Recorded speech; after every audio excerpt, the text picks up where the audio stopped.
Welcome, everybody. Today is January the 4th, 2025. Let's go ahead and close our eyes. Let's do a mini meditation just to get going and just really settle into your bodies. Take an inhale and an exhale. Belly rises and belly falls. See if with each inhale, you can allow your belly and chest to lift up. And with every exhale, you can allow your shoulders and hips to sink into the chair. Breathe in. Breathe out. Slow breath in. Quiet breath out. Deep breath in.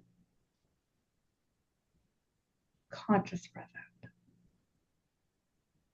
Let's spend a few minutes counting our breaths. So let's exhale together. And then inhale for 1, 2, 3, 4. Pause for a second. Exhale.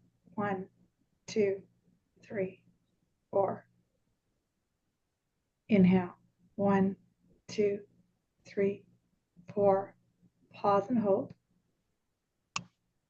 Exhale. 1, 2, 3, 4. Inhale. 1, 2, 3, 4. Pause. Exhale. 1, 2, 3, 4. Keep a rhythm of breath going. Cycling slower or shorter, doesn't really matter. And see if you can find a glimmer of a pause between the inhales and the exhales.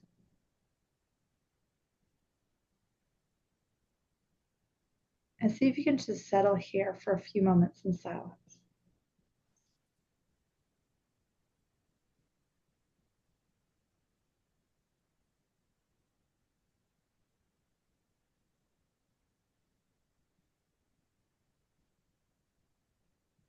Maybe there's a lot of mental chatter. Maybe the mental chatter is quiet.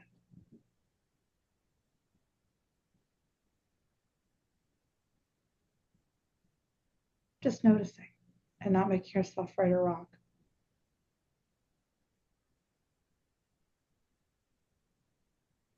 Staying here for about 5 or 10 more conscious breaths that are slow, noticing if part of you wants to run forward, part of you is resistant to the silence. Maybe you're loving the silence. Again, without judgment, just noticing.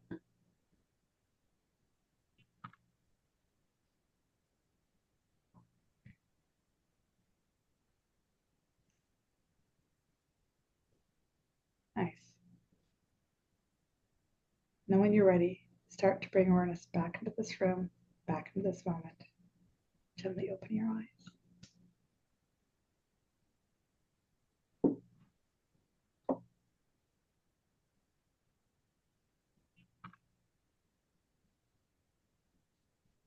Good morning and good afternoon to my European people. Welcome. It's 2025. So great to see so many happy faces, some familiar, some new, amazing. It says a lot of people are watching the recording because they were sleeping in, which is probably smart on the Saturday. So welcome, guys, and thank you again for joining live.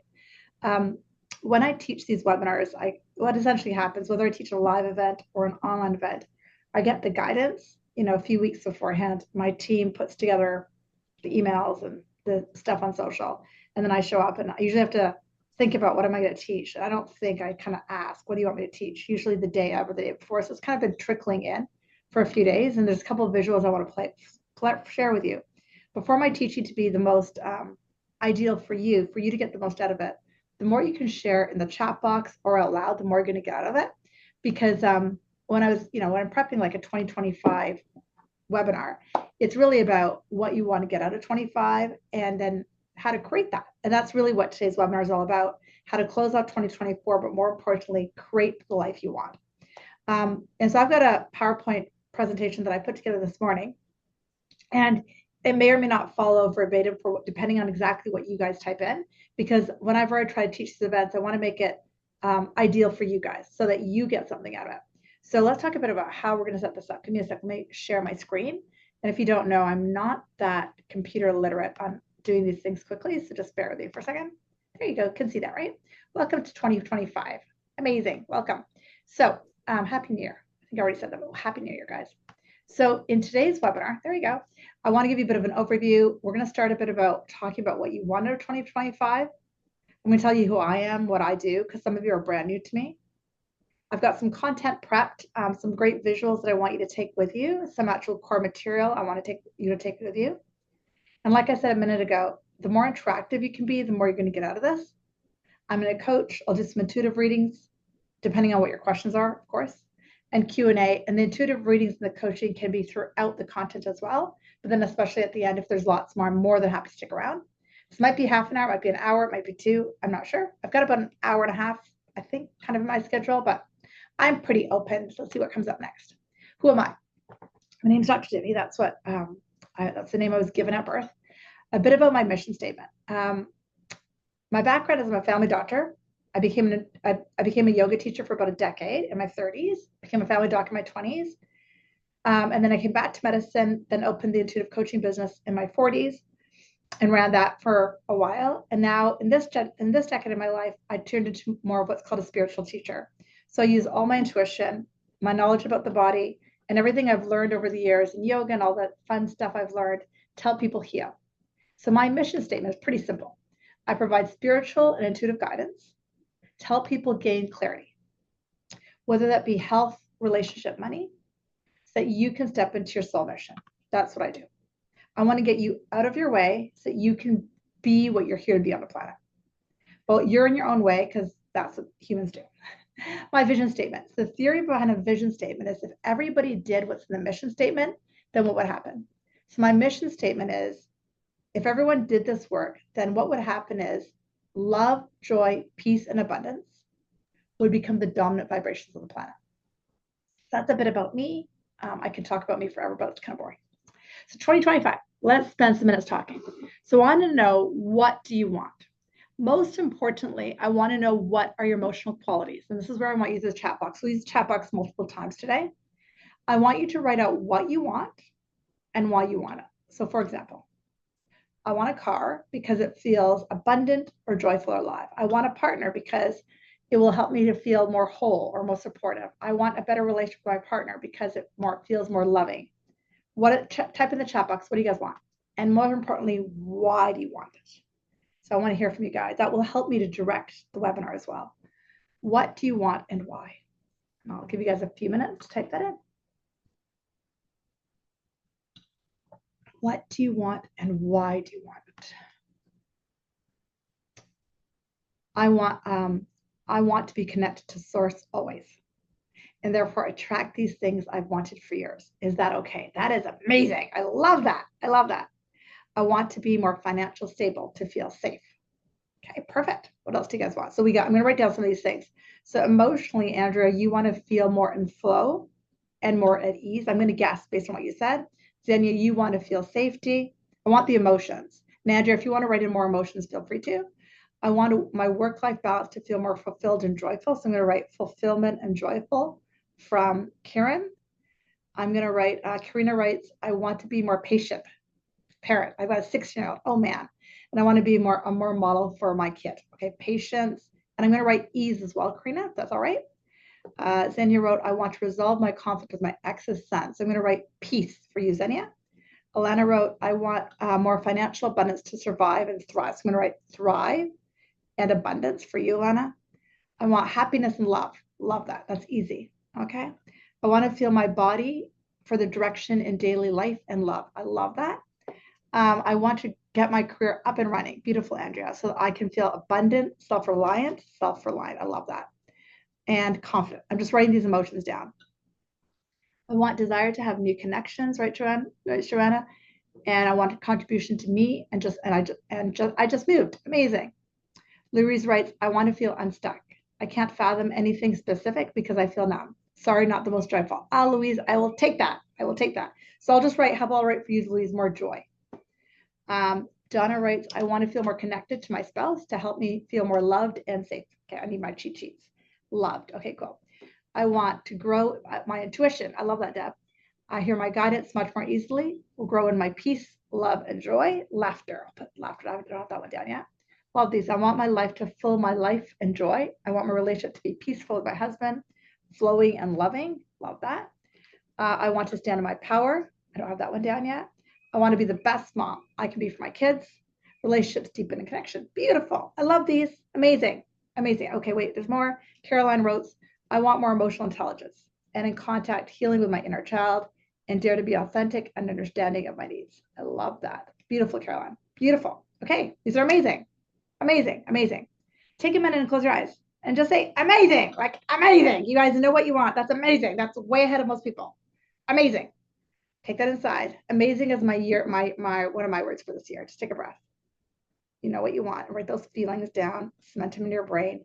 That is huge. Take a breath and go to open your eyes. Let me pop back to the PowerPoint because it's supposed to keep me on track because I can go off into a million directions knowing me. Where did my PowerPoint go?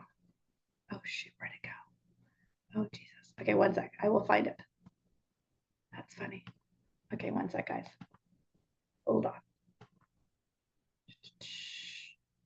Which is quite funny. Okay, there we go. Maybe I'm not supposed to use the PowerPoint. Let's see where'd it go. Okay, what do we want 2025? I'm going to find it again. Okay, let's just see if I can find it one more time. If I can't, I will do it without the PowerPoint because maybe the universe does not want me to. Oh, there it is. Okay. We want to remember the universe is responding to our emotional vibration. That's really important to remember. As we all know, I hope we all know this, the universe does not respond to thoughts, it responds to emotions. We all have a capacity for those emotions, which is why I asked you specifically what your emotions were. I have everything from joy, laughter, safety, patience, peace, thriving, love, joy written down. Amazing. But the key you have to remember is that it's about your emotion. Because the universe is 24/7 responding to what we're putting out into the vibrational field. And we can manifest everything we want based on our emotions. So emotions are actually the key. Okay, let's go back in here. And in order to remember that, okay, so this is really important. This is an important slide. We want to remember that the emotions that you actually said, laughter, love, joy, freedom, are actually inside of you. They're not outside of you. They're not only in kids. They're not, on planet Mars. They're actually inside of you. In the part of you that I will call the I am part of you. And that is where your dream, that's why you have the dreams you have. That's why you want more money. That's why you want a better business. You think you want it because you want to buy a Ferrari, but really you want it because it's going to get you closer to your I am.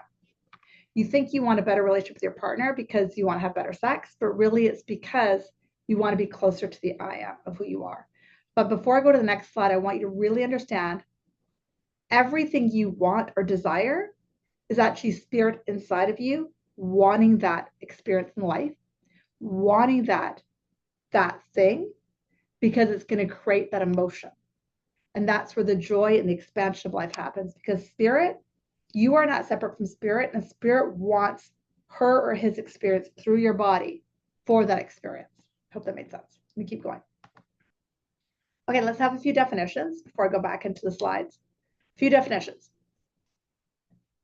Though I will use a lot of words interchangeably, and one of the words I use a lot is God. It annoys people. I'm sorry if it annoys you. That's totally cool. But God, spirit, I am, the divine, love, the universe are all the same words to me. Okay. And if you're triggered by the word God, you went to church too long, I totally get it. Change it to the universe, change it to spirit. I'm totally cool with that. But that's who you are. You're not this body. You're not this mind. You're not this hair color. You're not your diagnosis. Not your label. You're not even a girl or a boy. You are the I am. And this is the craziest thing that I'm going to share with you guys. That's the hardest thing for us to understand. Now so we're either in the consciousness of the I am energy, which I've labeled as the universe, the divine, spirit, God, or not. So there's love, which is that energy, and then there's fear. And love is the spirit, God, universe, and so on. And that's the only thing that's real.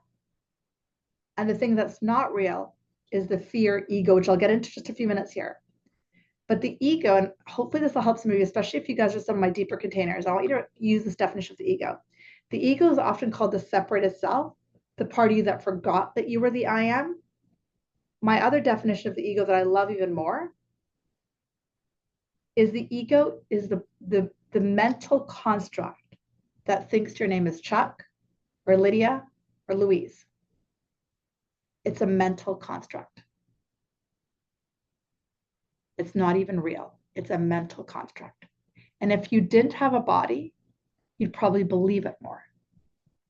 But because you have a body, and since the time you started walking or before you started walking, you start talking, you saw a distance space between you and your mother, you and your father, you and the kid at the playground who took your toy. And you had to define who you were. And that was the start of that separation.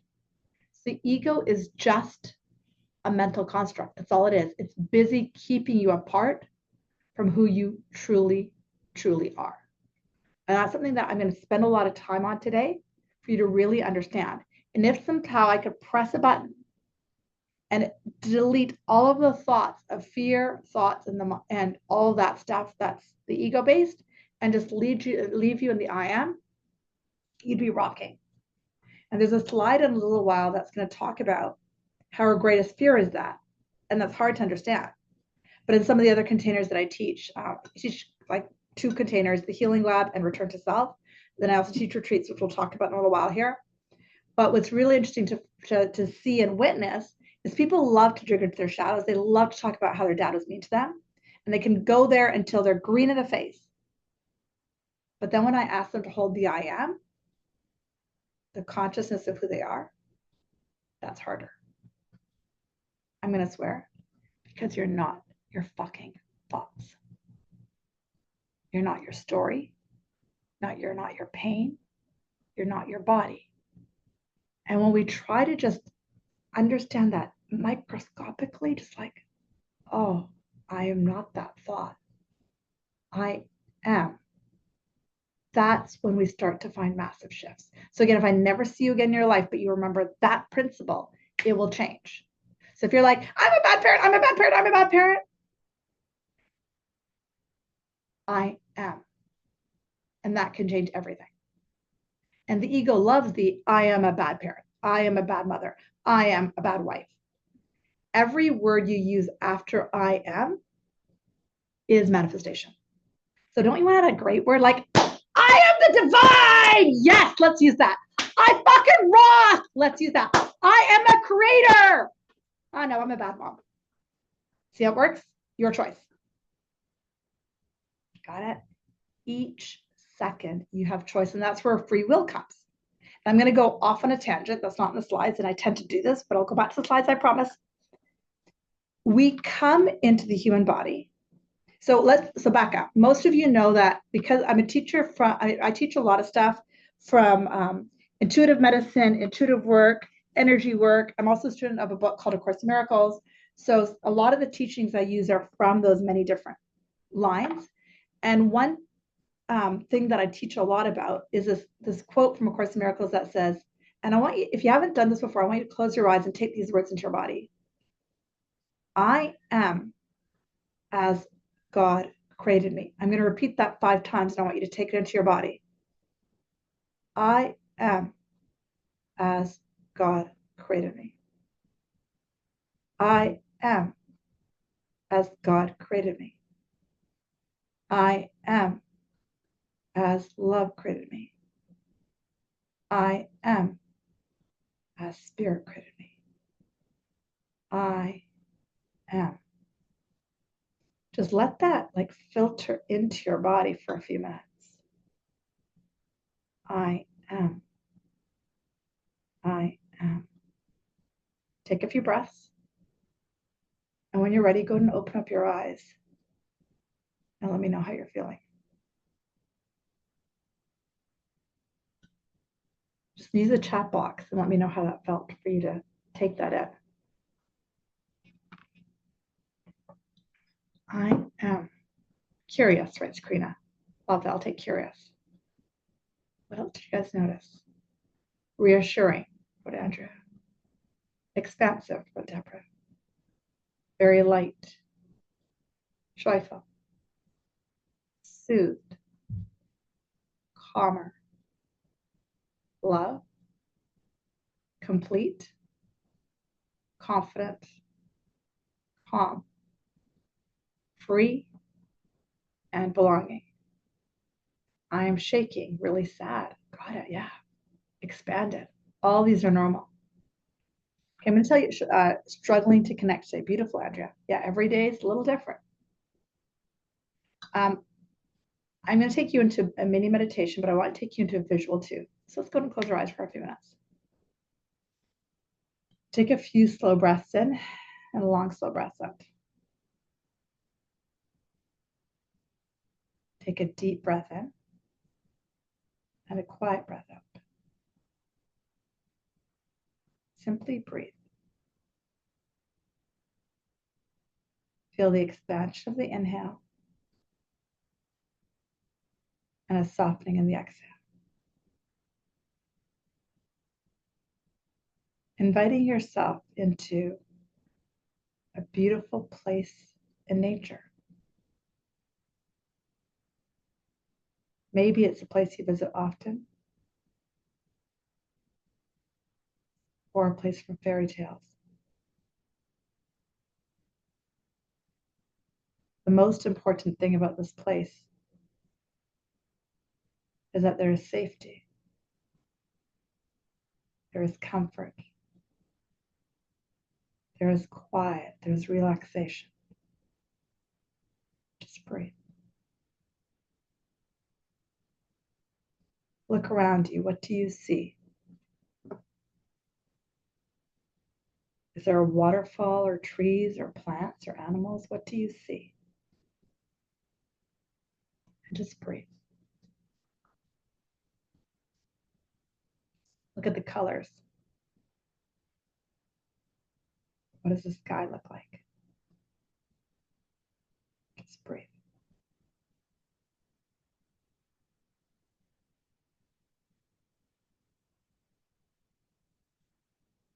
What do you smell? What are the aromas around you?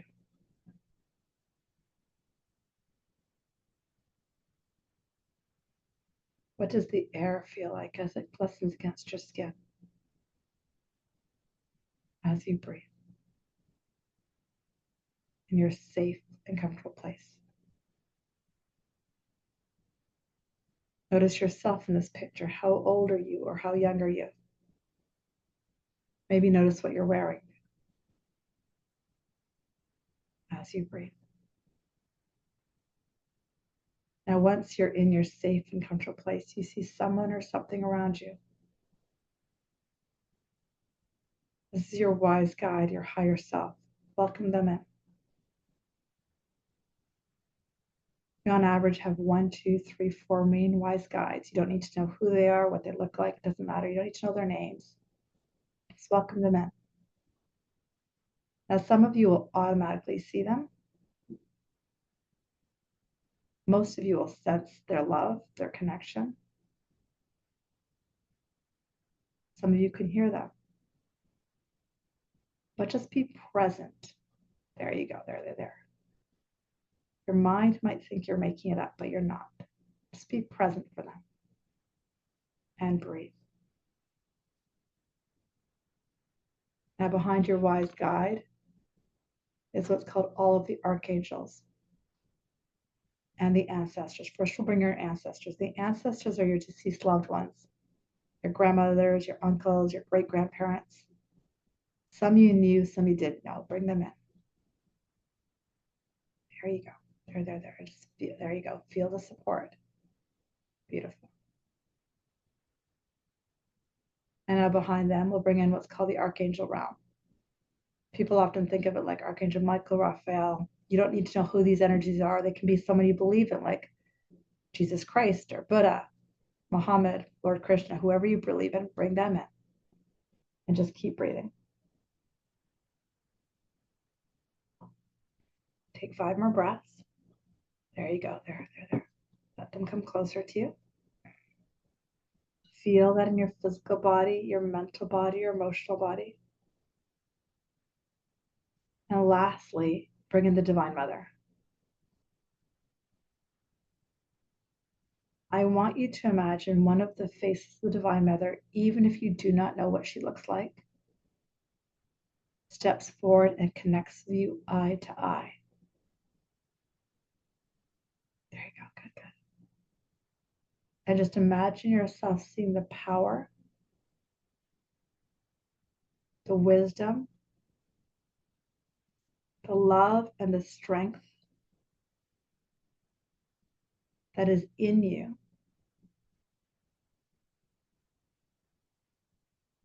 that is being penetrated from her eyes into yours. And just stay here for about 5 or 10 breaths.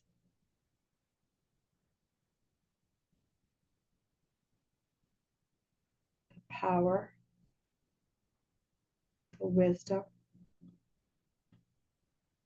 the strength, and the love. There you go. And keep breathing.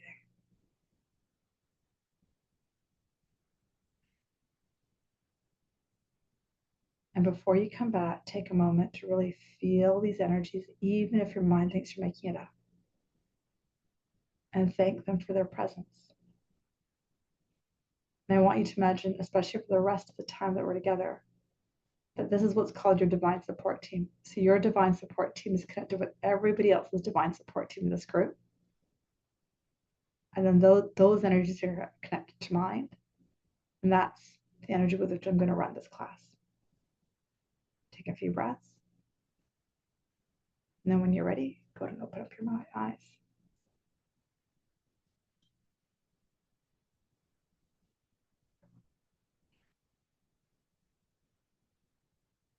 As you're coming back, feel free to type it in the chat box.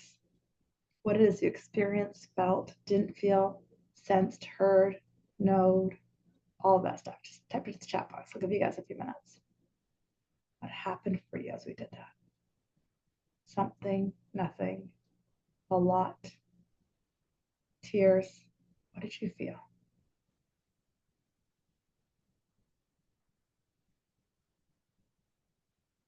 Use your breath as your conduit. I feel calmer. Beautiful. I felt supported by my ancestors. They came and surrounded me. Beautiful, Andrea.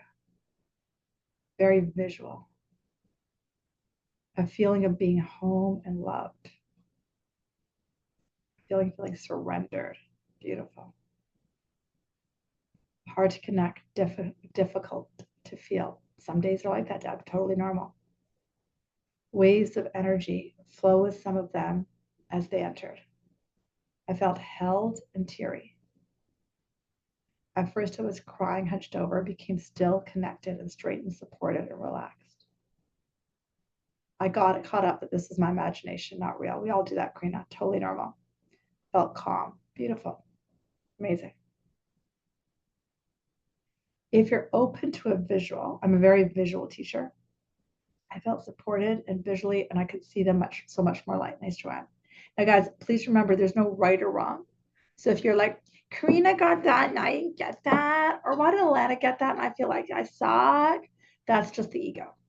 The ego is just a mental construct that's going to constantly tell you that you're alone, that there's something wrong with you, that's going to keep you separate from that energy. A couple of visuals I want you to imagine. That energy never left your side. So play with this. When you croak, because you and I will all croak, we'll all be sitting in someone's urn on somebody's fireplace at some point. That's just going to be the way. What's going to happen to our soul? I guarantee you where mine's going to be. I'm going to watch with my grandkids. My kid better have kids. I'm joking. I'll be watching over them. Does that make sense? What else am I going to do? Kind of make sense? So those energies of your deceased loved ones want to support you. But they can only support you if we are open to it. So when we come onto the planet, I want you to imagine that you are not by yourself on planet Earth, orbiting the sun, left alone, say bye. God didn't do that to you. She gave you all of these energies to connect with and play with this next concept. And they talk about this in almost every spiritual text I've read. If I'm feeling sick, let's just say I'm really sick and I'm suffering from an illness, and I drop to my knees and I say, God, help me. I have the sickness. I have the sickness. I'm going to have the sickness. They say that the divine cannot help you because I'm sitting in lack. Got it? But when I drop to my knees and I say, God, I want to feel the power of your strength in my body. I'm not saying, God, I'm sick, God, I'm sick, God, I'm sick. There's a really big difference there. God does not see your lack, does not see your strife, does not see your fear. So when we drop to our knees and say, help, help, help, I need money, it's like crickets. As opposed to go over here, drop to your knees and say, I want to be the best coach I'm meant to be. Do you see the complete difference? I'm here to help the world, show me the path. What do you want me to do next? And then spirit will just set up the energies for you to get clearer of what you're meant to do. But when we go from the lack vibration, can't hear anything. But when you know you're supported and shift the same question, but completely differently, I know I'm here for service. Send me the next thought I'm meant to do. Something like that. It's completely different. So where I'm going with this, again, I'm a super visual person. I want to invite you guys to one more visual that's actually in the text of the PowerPoint I created, which I will get back to. I want you to imagine the ocean. Okay, so y'all know what the ocean is. It's out that door. I can see it from here. There's an ocean out there. Okay, that ocean is huge, right? 70% of the planet Earth is covered by an ocean. I think that's the number. Ocean, water. That ocean in my visual is going to represent God or the I am energy. Cool? Now there's a wave, and that wave is called Karina. That wave is called Tamara. That wave is called Alana. That wave is called Divi. So each of us are a wave in the ocean. So there's another visual. This is what they showed me the other day. And I'll probably be teaching in my other classes this week. And then when I think I'm a human and I forget I am the energy of I am, it's like I show up like a clump of energy, a human, and I've got a suitcase. And that suitcase represents my problems. And that suitcase could be your childhood wounds, your traumas, your dad's stories, your mom's stories, your ancestral stories, your lack stories. And the reason you're on this call and the reason you typed in what you want out of life and why you want it is because everything we want is the ocean saying, Chuck, you're here for this. The ocean saying, Andrea, you're here for this. Got it? And that ocean is saying, okay, Andrea, you're here for this, but we can't give you that when you're lugging around the suitcase, and the suitcase might have a t-shirt in there that says, I'm not good enough. We have to be willing to look at each of those clothes in that suitcase and go, I need to heal these pieces so I can recognize who I truly, truly am. Does that visual make sense to you? And the more you upload from the suitcase what's in there and chuck it and heal it and forgive it and be done with it, the more the ocean wave of the I am energy can be your essence. Let me know, did that make sense? Kind of? Does that visual make sense? Yeah. Okay, cool. But we're walking around with a suitcase worth of crap. And the suitcase is not who you are. Got it? And the suitcase is the blocks or the fear base that can have the potential to stop you. And the suitcase typically can show up as a relationship dynamic, a money dynamic, a health dynamic. And we think it's actually real. We're like, my husband doesn't love me. He has affairs on me. But all that's in the suitcase is this t-shirt that said, I'm not enough. And until you heal that t-shirt, you can't step into the ocean of life. Got it? So everyone has a suitcase of crap. And my job, a lot of the work I do is help to heal that suitcase of crap. Let me go back to the PowerPoints and see what I've got written down there, because my guys just said, go back to your PowerPoints. I'm like, oh, I don't remember what I've got there. Just give me 1 second. Let me pull it back up. Okay, seems very complicated. 1 sec. I think if I just stayed on it, it wouldn't be so hard. Here we go. Okay, cool. All right. So we talked about the ego. The ego is the mental activity of identifying. So in that visual I just gave you, the ego is the party that says, I've got this t-shirt of pain. The ego is the party that says, I have lack. The ego's job is to keep you in fight, flight, freeze. It comes from the past.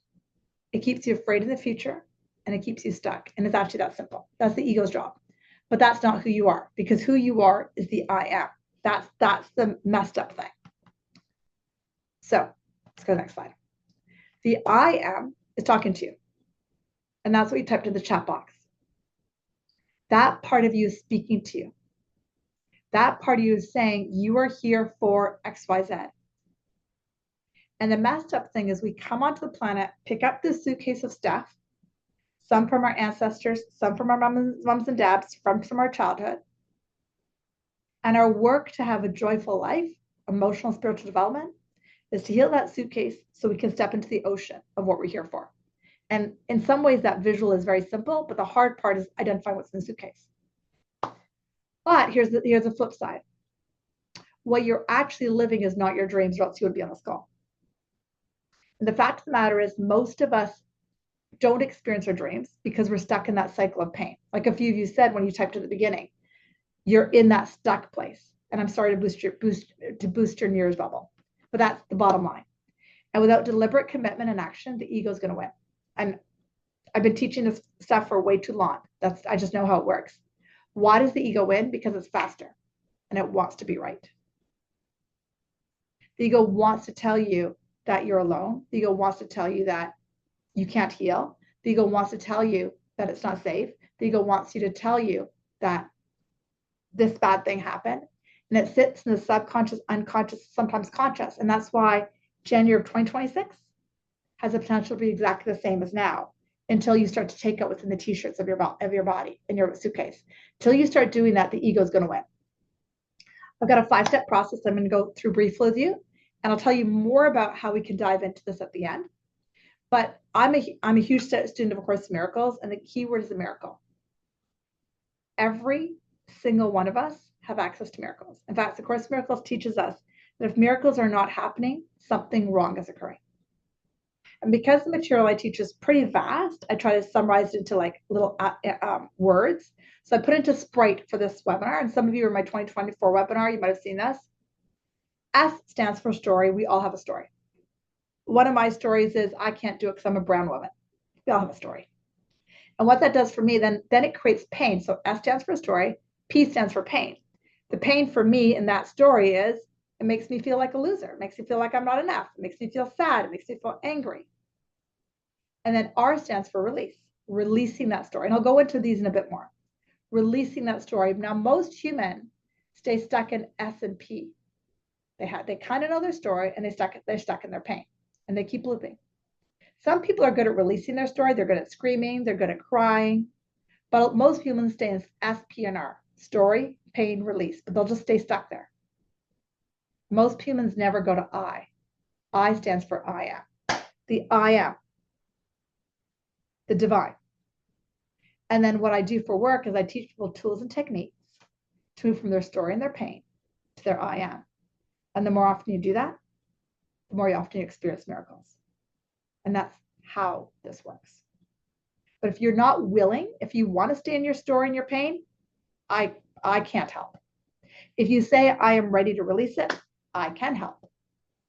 But that's the ego fight. The ego wants you to stay in pain. And why? How do I know that? Because I've been doing this for too long, and I've been a human for too long. And the ego wants to convince you that you're a piece of shit. Why? Because the ego's job, and this is verbatim from A Course in Miracles, is to kill you, because the ego believes you're a body. And you're not. You are the I am. You are the divine consciousness.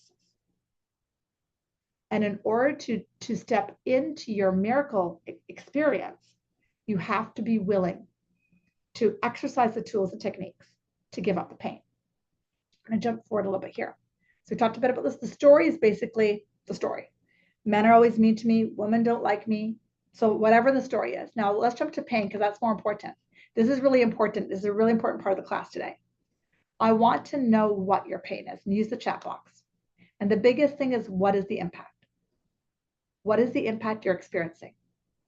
And the reason we want to bring this up in the class today is because it will help us to start to heal it, and it'll give me an idea of where to take the rest of the webinar. And the reason we want to put an identification on it is because basically the pain is like a roommate that you live with. Some of you lived with roommates in university, which I know I did. So if you ever live with a roommate who never does dishes, I have a son who's 19, whose entire group of people do that. And the dishes just pile. Wouldn't that drive you crazy? You'd kick that roommate out. right? Once you kick them out, you'd be like, go away. But the ego can't just go away. You have to learn to heal it. So let's go back to this. Oh, Louise, it just clicked. Amazing. Amazing. What do you mean by impact? What I mean by impact, Presley, is so what's your story? Let's just say the story is I'm not enough. What's the impact? The impact is I don't have enough money in my bank account. People are mean to me. I don't have enough clients. I don't feel my husband ever loved me. I feel like I'm in a loveless marriage. What is the pain? What is the impact? That's what I mean, Presley. Evelyn wrote, I feel unlovable, so it makes me feel I'm not enough. That's what I mean by impact. Hope that helps, Presley. Andrew wrote, my pain is not living my dream of having a baby and being married, but I know it will happen still. Long wait, LOL. What else is your pain? Tell me more what your impact is, guys. So like Evelyn said and Andrew said, what is the impact of the pain you're experiencing? You'll see why this is pivotal in a minute. The impact Zanny wrote is my ex-husband won't leave me and my son alone, so I can't be free. I go where I want and do what I want to do. I can't succeed because of my ex-husband. Got it? The impact is being sad, wrote Andrea. Louise wrote, abandonment. Impact is fear, waiting, expecting to happen again. Perfect. What else you guys got? That's a big one, Louise. My pain is believing that I can do something wrong. Wow. That I'm in trouble. And I need to fix everything and make sure everyone is okay and I am safe. Joanna wrote worthiness, exactly the same as what you wrote, Presley. Wow, this is big, and same as you, Louise. Anyone else want to share? What is the impact of their story? Give you guys a second. See if there's anything else you guys are typing. The impact of pain. And the reason you're writing this in is because the ego doesn't want you to see it. Lena wrote, my pain is I'm not enough, and I will not be able to fill my soul mission and provide for my children. Beautiful. Karina wrote, I'm not trusting. My impact is fear and strength, which is heavy. Beautiful. And I want you to see we all struggle in the exact same impact. You guys see that? You're not alone. That's really important to understand. Caroline wrote, being alone, wrong and fused, and being fearful and procrastinating, not feeling like I can do what I want. Evelyn wrote, the impact is I never felt part of anything, and I'm always trying to make people love me, take me away from my purpose in life, which is something I'm still working on. Wow. The reason I want you guys to write that is I want you to see the heaviness of what the ego does. And until you actually put it out on pen and paper, it just will run back here like a roommate who won't leave your house. Nina wrote, the impact of the pain is procrastination, so don't live in integrity. Good. My pain is not being able to take on supporting my family and fears of getting ill or back into substance abuse to cope. Continuing my journey with ease. Beautiful, guys. So you guys see that you're not alone, right? Do you guys see you're not alone? The difference between you and somebody who hasn't registered for this webinar or isn't doing this is you're brave. You're brave. You're here. So give yourself an internal pat on the back. Seriously, guys, because you're brave enough to say, this isn't working. This pain isn't working. Tamara wrote, I'm stuck in grief and guilt. I'm not worthy of support, of love. The impact is I feel alone. I feel like I have to look out for everyone around me. I don't feel safe. I don't live in my power. Take a sec for guys and close your eyes. And I want you to imagine that spirit wants to take this from you. All of your pain of not worthiness, of not enoughness, and Alana, you wrote that into as well, and not enoughness. They want to take this from you. But the ego wants to hold it. I want you to see that as a visual for a second. I want you to imagine that suitcase I described. The ego, that's the mental wanting to define who you are, actually wants to hold on to it. And because of free will, the divine cannot intercede unless you're willing to give it up. Take a few breaths before you open eyes. Taking a few breaths. But the only way you can give it up is if you know who you truly are. Whenever you're ready, go and open your eyes. I'm going to jump back to the PowerPoint so that I can kind of stay on as to what I'm teaching, because I can go on to many tangents from what you write. But everything you guys wrote in is going to connect to where I'm going. So bear with me. Bear with me. Might feel like I'm jumping, but I'm not. Okay, bear with me. So we all know our pain. Cool. You guys are awesome. You guys shared. You guys are rocking. I love it. I love it. I love it. Okay. What I got next here on the script. A bit more about the roommate. The ego. The roommate who does not do dishes. This is just a mental construct. It's the mind. It's a roommate who leaves dishes around, and you're willing to willingness to look at it, which is what you guys are starting to do. and be honest about it is what's super important. The ego is convinced that you can't be healed. When I read, I think Evelyn wrote in about worthiness, the ego's like, yeah, it'll always figure out why you're not worthy. You want to understand that about the ego. It's a mental construct that's so busy convincing you of what's true. You can't bypass it or pretend like it's not there because it's going to run the show. That's what the roommate who will not do the dishes is going to do until the cows come home. And I'm going to jump back to the sprite. We talked about releasing it. Okay, we suck at releasing as human, but that's okay. Now, this is the hard part that I remember I alluded to about earlier is I am as God created me. If you knew the next slide that I'm about to put into the chat box in a few slides, I'll put it in. If you knew you were the I am, if you knew you were the child of God, that is how you're going to heal some of these worthiness pieces. And I just want to jump forward a little bit here. Give me a sec here. Once again, to stop share for a quick sec. I know I'm jumping. The I am of who you are, in order to give up the story of worthiness, you need to replace it with something else. And the replacing with the something else is actually the hardest thing. And some of you know that quote from Marianne Williamson, but I'm going to pull it up here in a second. And this is the block that all of you who are on the call today are experiencing that I want to share with you. And we can't give up the story of unworthiness until we have a different story. And that really is the key, because we're so stuck in the story of not feeling worthy that it is running the show. But we cannot give that story of not feeling worthiness up until we have a different energy that we can lean on. And that's the almost pivot gap that a lot of you guys are stuck in. So let me pull this quote up here. So bear with me. Okay, there. This is the quote I want to bring up. This is The Greatest Fear by Marianne Williamson, this quote. Some of you know this, but I want you to take this in. You can close your eyes if you wish, or keep your eyes open. It doesn't matter to me. Our deepest fear by Marianne Williamson.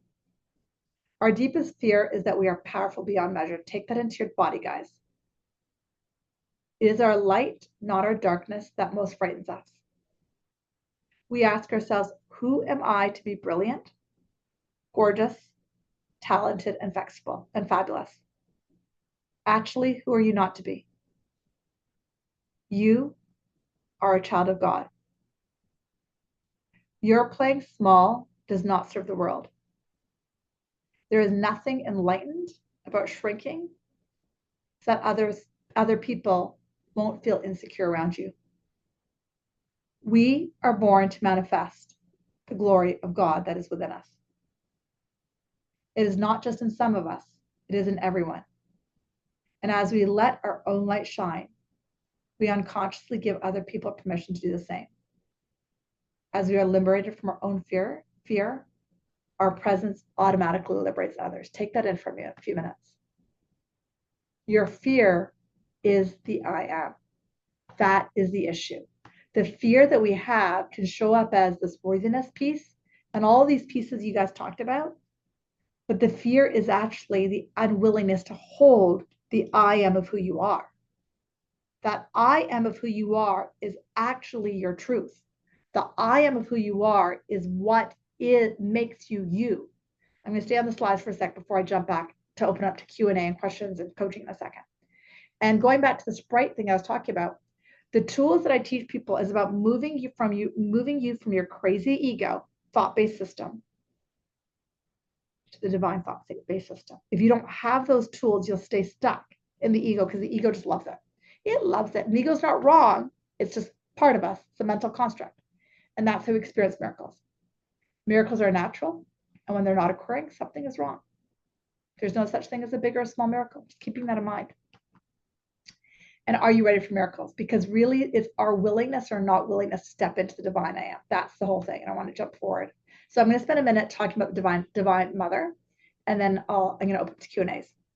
So at that meditation I took you to in the beginning, and I want you to close your eyes and go there again. Remember, we met our guides, we met our ancestors, then we met our archangel realm, and then we met the divine mother. And then I had you connect. There you go. You all did it. Connect to the divine mother eye to eye. Just go ahead and close your eyes and go back in there.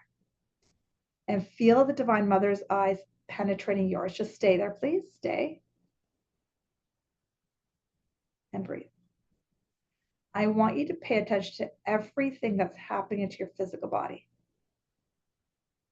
As her eyes are penetrating you, she has placed one hand on your crown chakra and another hand on your upper to mid back. And I just want you to breathe into that for about 5 or 10 breaths.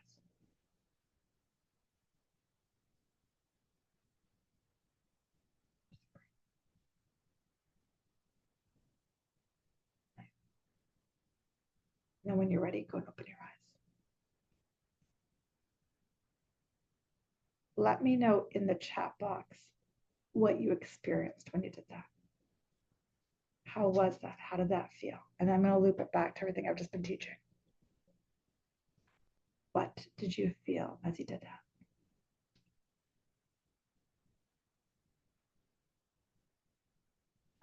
Something, nothing. I couldn't do it.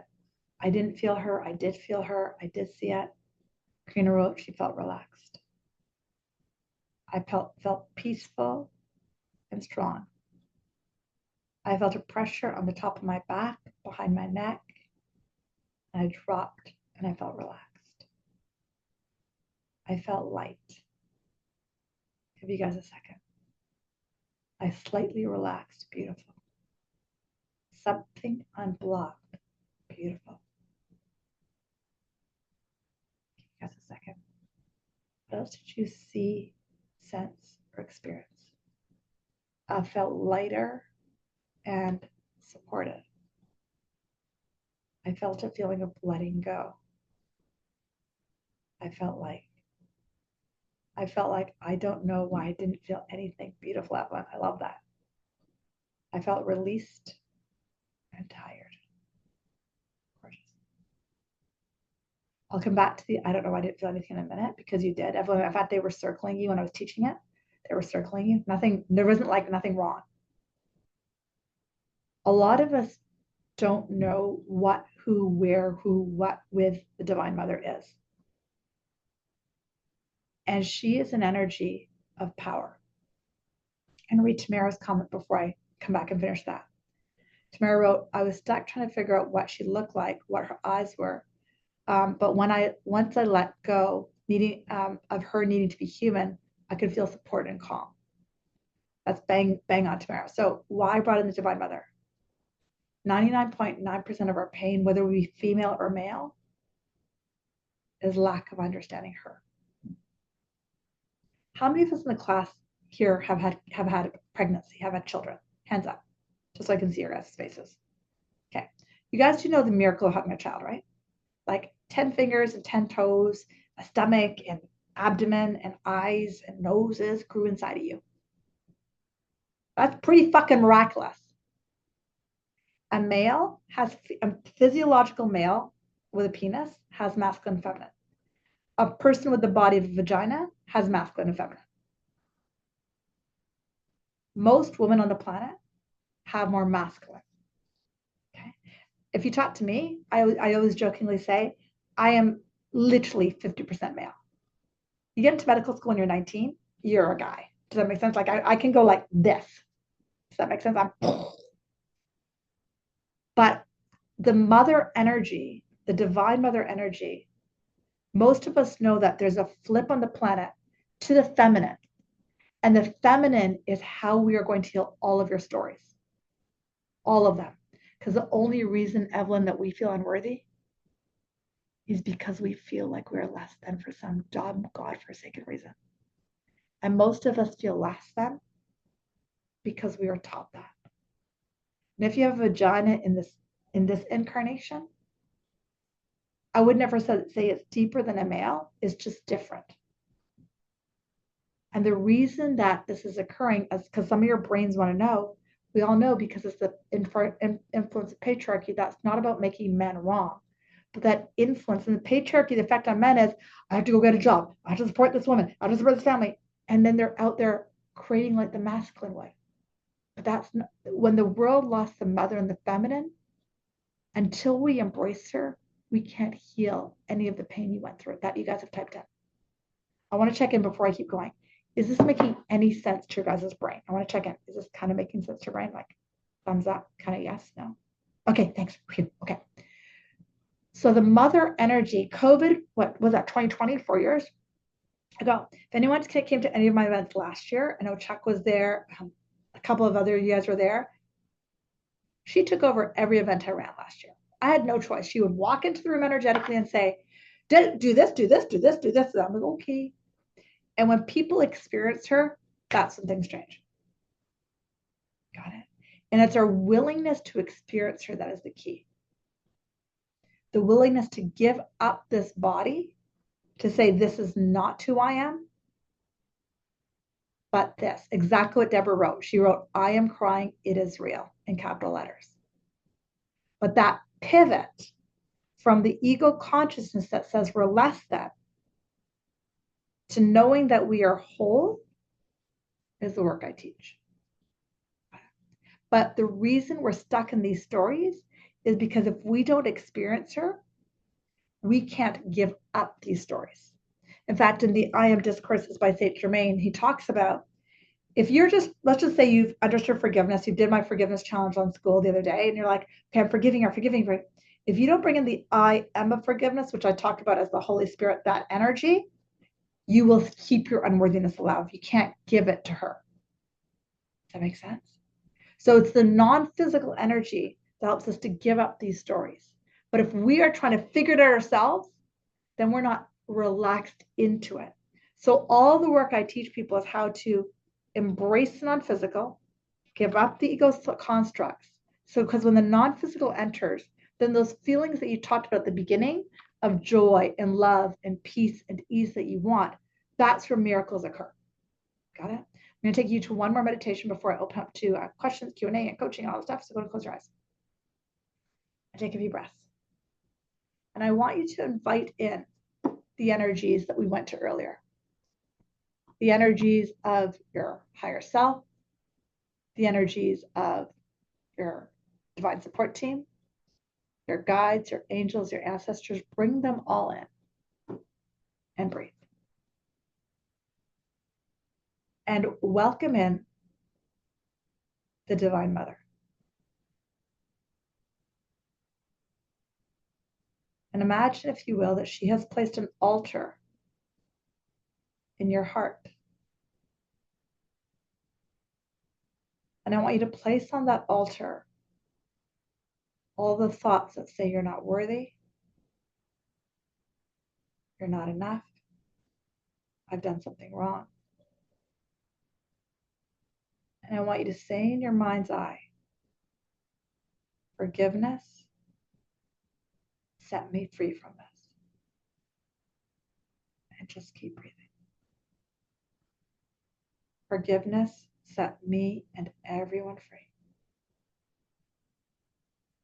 Nice. Forgiveness, set me and everyone free. And as you're practicing this forgiveness, I want you to imagine the Divine Mother walks over. And in that forgiveness exercise that you're giving up, you're letting more of her vibration into you. She represents trust. She represents knowing. She represents magic. And just keep breathing. Take 6 more breaths here.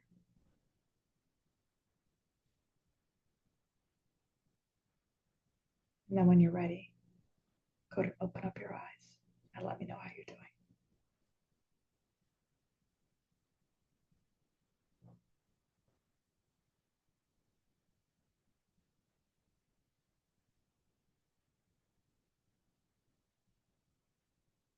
Go and use the chat box. What happened as you gave up something to her and forgave whatever thought you had? What happened? Go ahead and write in the chat box.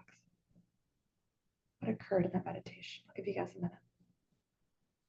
Andrew wrote trust. What did you experience? Xenia wrote a paradigm shift. My heart was fluttering robustly.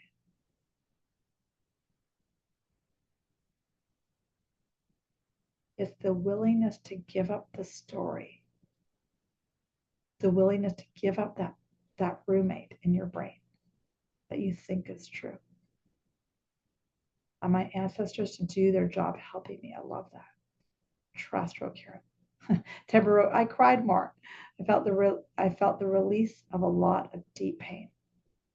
I didn't know it was still there. Beautiful. I felt confused. My mind is strong. I love it. Surrender and trust, wrote Alana. Louise wrote, I couldn't connect this time. I felt uncomfortable. I want to get out. Beautiful. We are not happy. Totally normal, Louise. It's just don't worry about it. Don't worry about it at all. Some days are just like that. Don't worry about it. I'm going to go back to the PowerPoints in a second. Then I'm going to put for the fun part of the class, which is the coaching. That's my funnest part of the class is that. So let me just go back in here, and then we will wrap up in a second. Okay, so where did I leave off here? Okay, let me just go back to my PowerPoint. It should be easier. Evan wrote, I didn't grow up with my mother present, so I felt like I needed to give up the loneliness, and I felt by not having her, I always looked for someone who could take her place, and I found a few willing to take me in, but they never felt permanent. That's the Divine Mother's job, Evelyn. Got it. So even if you had a mother, so I had a physical mother on this plane, and got stories, as we all do, right? Story, pain, release, right? And a lot of us who had a mother, not everyone, may have similar feelings of loneliness with that mother. And one thing I teach a lot that the Divine Mother often has me teach people is that our mothers have the pain from their mothers of the lack of the Divine Mother. The matriarchy energy, or the lack of that pure unconditional love, is something that everybody has experienced, whether it be male or female. And the Divine Mother's job is to heal that. So especially if you didn't have a mother, the Divine Mother is the only energy, and capital only is what they kept showing me, that can heal that piece for you. The physical mothers, we suck. Like, I love my kid, but we suck. All right, let me just go back in here. We try, but we suck. Let me go back into the PowerPoint. Then I want to put coaching because that's the fun part of the class, for me at least. Because I love coaching. It's my favorite part of what I do. Let's just see if I go back here. What am I doing? Oh, yeah, you experience miracles. Okay, cool. I'm back in. All right. Are you ready for miracles? That's the question. To step into the divine I am. As I said, 2020 represented the shift to the feminine. And if we're not working with the mother and the goddess energy, it's harder. That's all I can tell you is it's harder. Let's meet the Divine Mother. We did that. We met her. And there's many faces of her. There's Kali, Kuan Yin, Mother Mary, Isis, and you'll meet lots of them. The more you work with me, the more you'll work with me. And my guides have always said to me, 99 to 100% of the pain that humans are experiencing, whether it be relationship, health, and so on. Here's an example of relationship. I hope this helps because this is somebody on the call. Most women and men don't trust the opposite, and we put up a wall. Why do we not trust? Because we think it's the other person's job to love us. Bullshit. If I think it's my husband's job to love me, I'm fucked. I love my husband. He's amazing. I'm sorry for swearing. But if I think he's got to love me, then I'm going to put up a wall because I didn't have unconditional love as a child. And who's that wall going to hurt? Me. But if I drop that wall and I don't put anything on him, guess what's going to happen? I'll feel the love from my guides because it's their job. That I'm putting out love, and that's what he's going to do. He's going to love me. Crazy how that happened. Because law of attraction, that which is likened to itself is drawn. But most women and men put up walls to each other because we're like, it's not safe. It's not his job to love you. It's not God. It's the divine's job to love you. When I let that love in, I've got the wall down. That's where magic occurs. And that's when I can heal all the unconscious patterns in my brain about not trusting a partner. And that's just an example of how we do that. That was for somebody on the call. I don't know who it was for. Okay, are you ready? Are you ready? Because if you're ready to heal a story, you're here. That's why. And if you're ready to surrender the ego's consciousness for the divine incrementally, just one thought at a time, that's how you create your dreams. Just one step at a time. I'll do coaching and Q&A, but I want to share with you my next 3 offerings, and I'll wind up with coaching. So I've got 3 offerings I want to share with you. I've got an event in Palm Springs, February 7th to 11th. A bunch of you who are on the call are coming, so I'm super excited. And that work is we're going to be together for 5 days in sun, which will be nice to get out of the rain here. And a lot of people who come to my retreats describe them like 3 to 5 years of inner work. Presley was at my event in Whistler. Chuck, who's on the call, was at my event in Big White. He'll be back in Palm Springs with us. But if you're ready to really dive in, that's your like. So it depends on your. If you want to jump into the pool, and the pool represents the ocean of this work, I'm going to show you how to dump from the high board, like really deep in, which is Palm Springs. Okay, if you're ready to go, let's do 3 years of work in 5 days. There's about 6 spots left. We have single accommodations, double accommodations, and you can stay off site. Let me know if you're interested because they're filling up pretty quickly. That's February 7th to 11th. And they're amazing journeys. What happens during the retreat, because I wrote that down for a reason, we get into your stuff. But not only your stuff, you'll be supported by other people's stuff. And that's actually where a lot of the magic happens, is watching other people who have their stuff in front of you. It's not scary. People think it's not scary. It's actually super eye-opening because like you saw on the call earlier when I asked you guys to share what your pain was and what the impact was, the more people that shared their impact, the more other people shared. And there's something really weird that happens on the planet. We actually think we're alone and we think we have our own problems. They're separate from everybody else. But when you realize you're not alone and everybody else suffers just as much as you do, and you watch somebody else heal their stuff, whatever they have, you have, because that's how law of one works. So when they heal theirs, you actually heal yours because everybody is a mirror to everybody. If when you were reading in the impact that you guys were typing in, I guarantee you could relate to everybody else because that's the law of one. So Palm Springs is like a deep dive. Let's do 3 years of work in 5 days. Let's get that over with. Or if you want more of a lighter approach, I've got a course called the Healing Lab. It's month to month. It's a lot easier. It's $200 a month. It's online. It's a weekly class where I teach live classes plus pre-recorded material. So a bunch of you who are on this call who are in that. And then my last offering is I have a class called Return to Self-Intuitive Coaching Program. And that gives you the same skill set I have. It doesn't start till mid-February. You learn how to become an intuitive coach, and it's a 6-month program. And that's my last slide. Ideal world, you do it all. That's the joke I made in the land. Okay, cool. Let's open up to Q&A and coaching. I just had to make that joke at the end. Why can't I stop share? 1 second, guys. It's not letting me stop share. That's fine. Okay, cool. Let's open it up. Bay wrote, that was helpful. Good. I was hoping I'd repeat that on Tuesday's call. I don't know what that means. Cool. Awesome. Okay. Questions, coaching, or press your hands up. Are you hosting other retreats later this year? I am, Karina. I'm hosting. So I've got February, that one. Let me just think. I do know them. This brain will work in 1 second here. I've got one at the end of May, most likely in Vancouver, but I'm not sure about that. I have to get closer to February and then they'll tell me. I'm going to host one at the end of May. Right now, that's in Parksville. That may change in Vancouver Island. One in July, TBA where, but probably up this way of the world, this area because it's warm in July.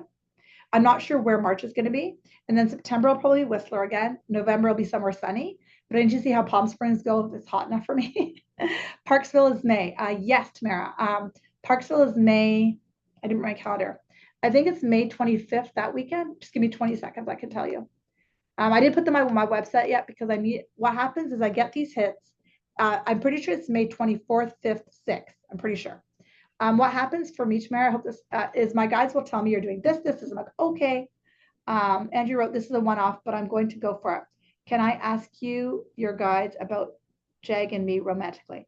You put your hand up because I'm going to do Q&A as they come in, Andrea. Just put your hand up into the chat things. Parksville's May. Yeah. And so July. Yeah. So February is the next one. End of March, end of May. Let me see if I got that right.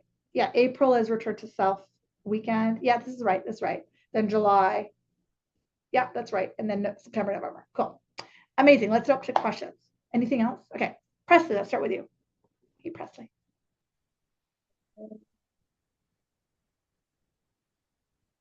I can't hear you. No, you mute yourself. I can't hear you. Can you hear me?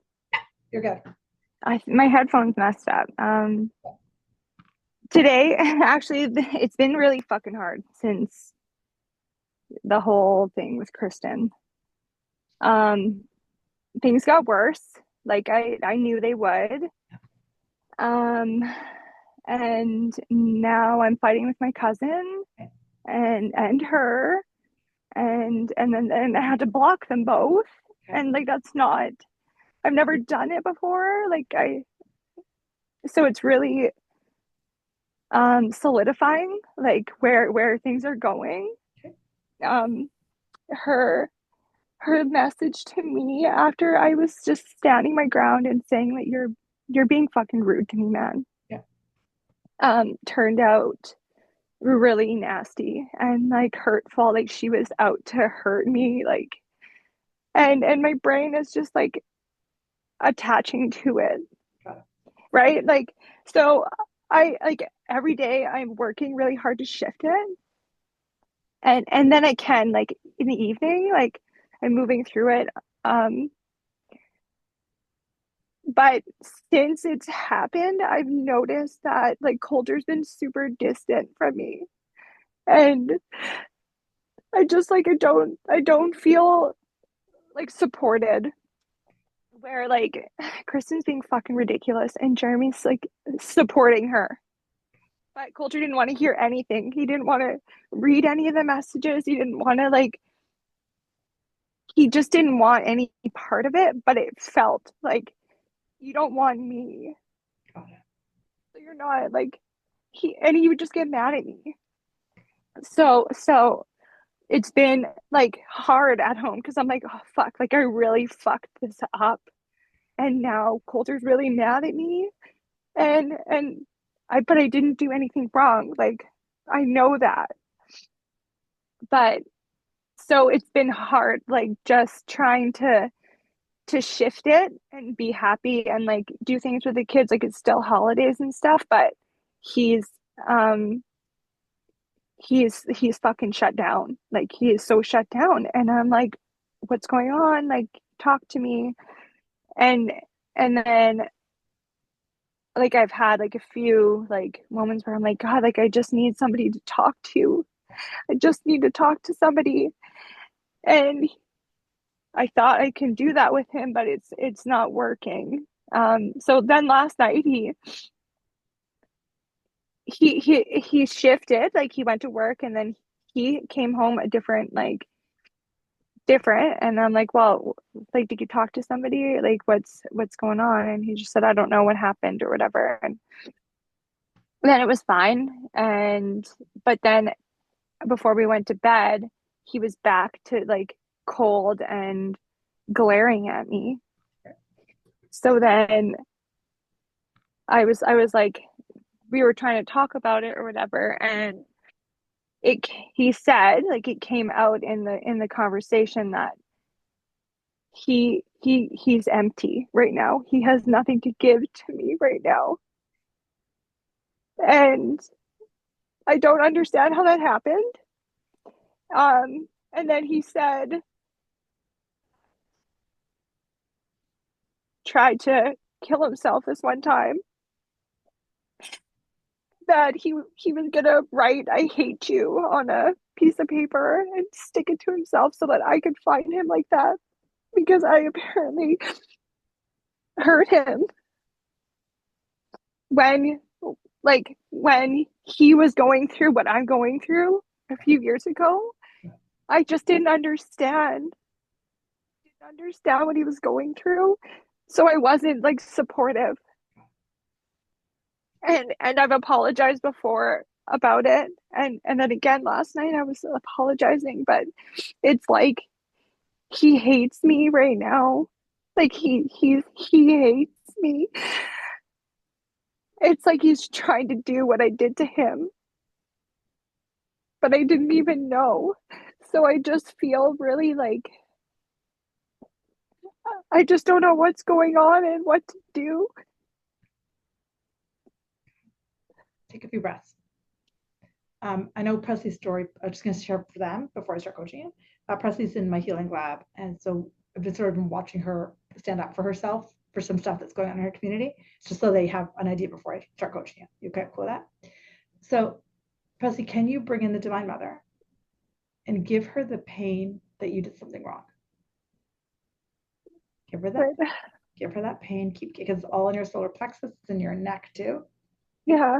your heart chakra. So just give it to her, especially your solar plexus and your lower chakra, first chakra, all of them. Give her, there you go. Okay. And then there's a great grandmother standing behind you, and she's got her hands on your shoulders. There you go. So that you can stand up as the goddess that you are. Take a few breaths as that happens. All culture wants is some compassion for his story and what he went through. It's not a mental thing, it's a compassion thing. And it may be as simple as writing him a letter of, hey, babe, look, I'm really sorry, I didn't know. And I can see I'm struggling to hold my words. So just breathe, breathe, breathe, breathe, breathe. Because this great grandmother behind you keeps saying, this is not on you. Try not to do this yourself. Can you hold unconditional compassion for Coulter right now? Take 5 breaths, take 5 breaths, and not beat yourself up. That's the key. Don't beat yourself up.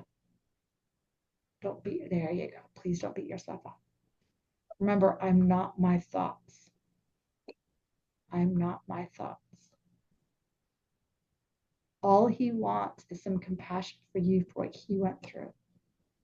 And just keep breathing. Take 6 breaths here.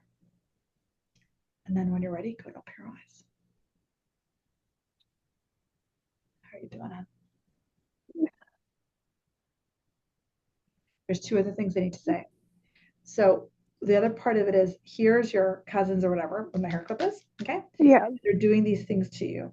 And what's hurting you is that I wrote it down, give me a second, that you feel hurt by them. What you have to find is the party who's not hurt. So this person can yell mean words to me, racist stuff, hurtful things. It only hurts me if I believe them. Right. Right there, right there. You just went there. You just went there. If I don't believe them, you yell racist taunt at me. If I don't believe you, then it can't hurt me. Right. And then, because culture doesn't know how to support you when you're like this, when you're feeling hurt. So I need you to do 2 things. Number 1 is go to the visual where you're not hurt. And then from there, you won't need anything from culture. And then from there, you'll also be having compassion for him. Do you see what's happening? Yeah. Because you're going to him as a hurt, wounded person, which I totally understand. But he's like, you weren't there for me, so I'm not going to be there for you. And that's what we do in relationships. And so he's like, nope, nope, nope, nope, nope. But if you go, wait a second, I'm not hurt, but I realize it did hurt you. I'm so sorry. I made a mistake. We make mistakes, right? Yeah. I love you. There you go. How does that feel? It's like I know that. And it's like I was apologizing last night, but he's just not taking it. Like he doesn't believe me. He can't take it from any hurt part of you, is what I would want you to know. Okay. He can only take it from this part of you. Okay. Got it? So I want you to spend an hour, 2 hours, a day or 2 days finding the part of you that's not hurt from your cousins. And then maybe write them, because when I was taking you through that, I kept seeing writing them a letter. Because that can be a nice bridge where you can vomit all your thoughts onto a piece of paper, give it to him, give it a day or 2, and then approach. Does that make sense? Okay. Yeah. Because it's like a hot stove right now that you're touched, like, oh, just give it a bit of time, but also find the party that's not hurt and don't make him wrong for not being able to support you.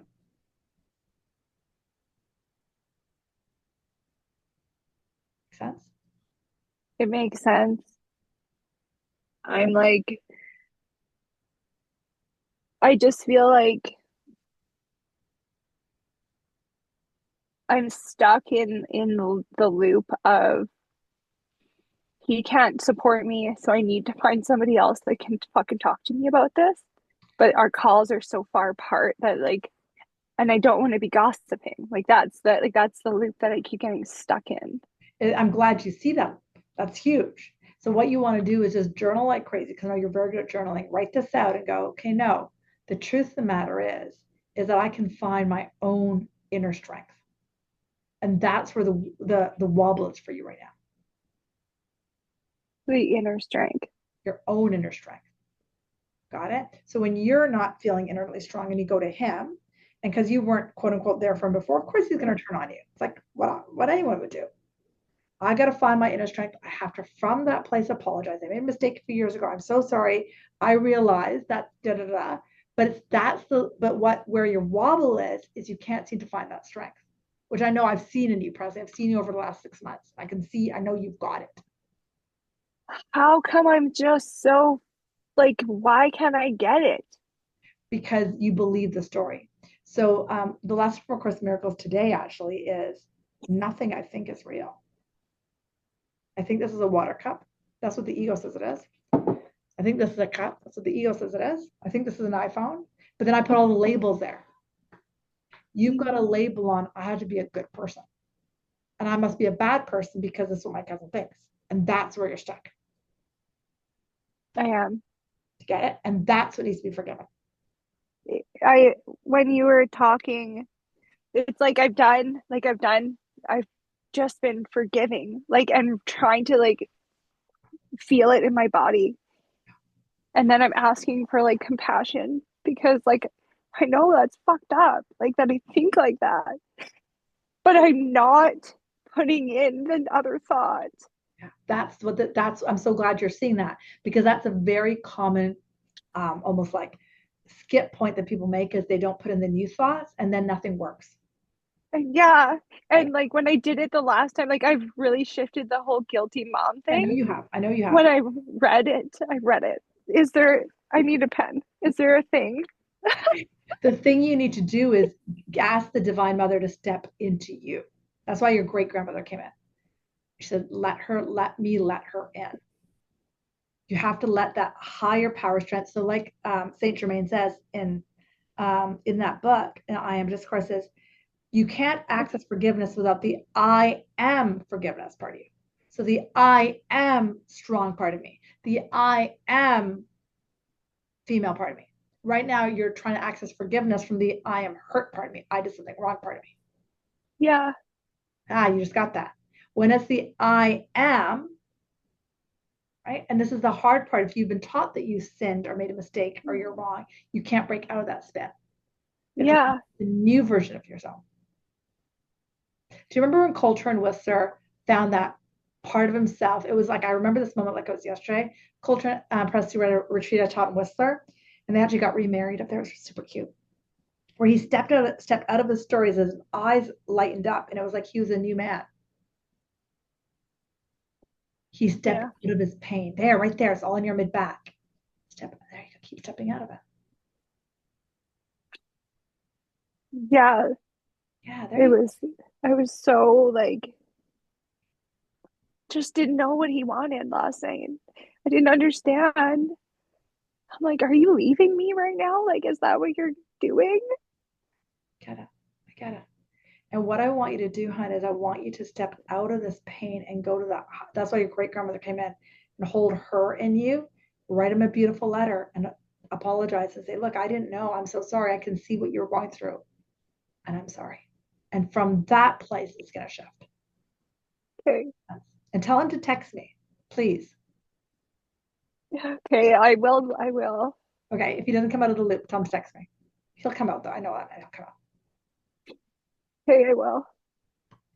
Thank you so much. You're so welcome. Hey, Zenya. How are you? I haven't seen you in forever. How are you? Hello, I'm doing good. I'm gonna turn my camera on. Okay, go. Hi. Hey, yo. How are you? Doing good. Me Yeah, feeling like too. a fresh start this year. Yay.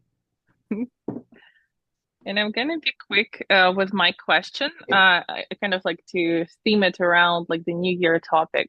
Everything that happened to me last year with the dynamic of me and my son's father. I feel like I've been doing so much. Oh, 1 second. Uh, he kept doing stupid things Okay. and I kept throwing everything that I have to shift it.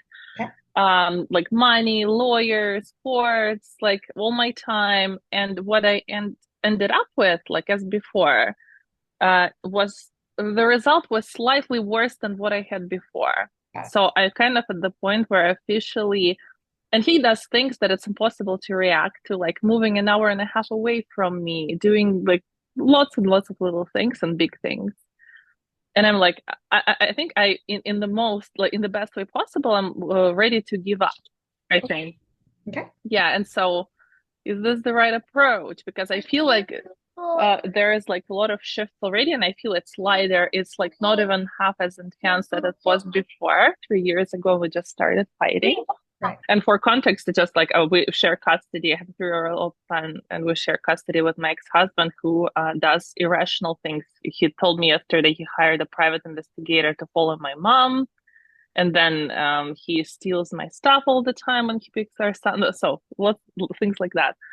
And yeah, so I feel like something is coming, like we are at the end of a major cycle. But still, I don't know what I'm supposed or not supposed to be doing. And this is still kind of, I'm in this loop. I can do nothing. At the same time, everything I do makes things worse. So yeah, it's been going on for a while. I'm going to give you something to start working on that you may or may not like. And that's fine if you don't like it. What's perpetuating it is the focus on it. Mm-hmm.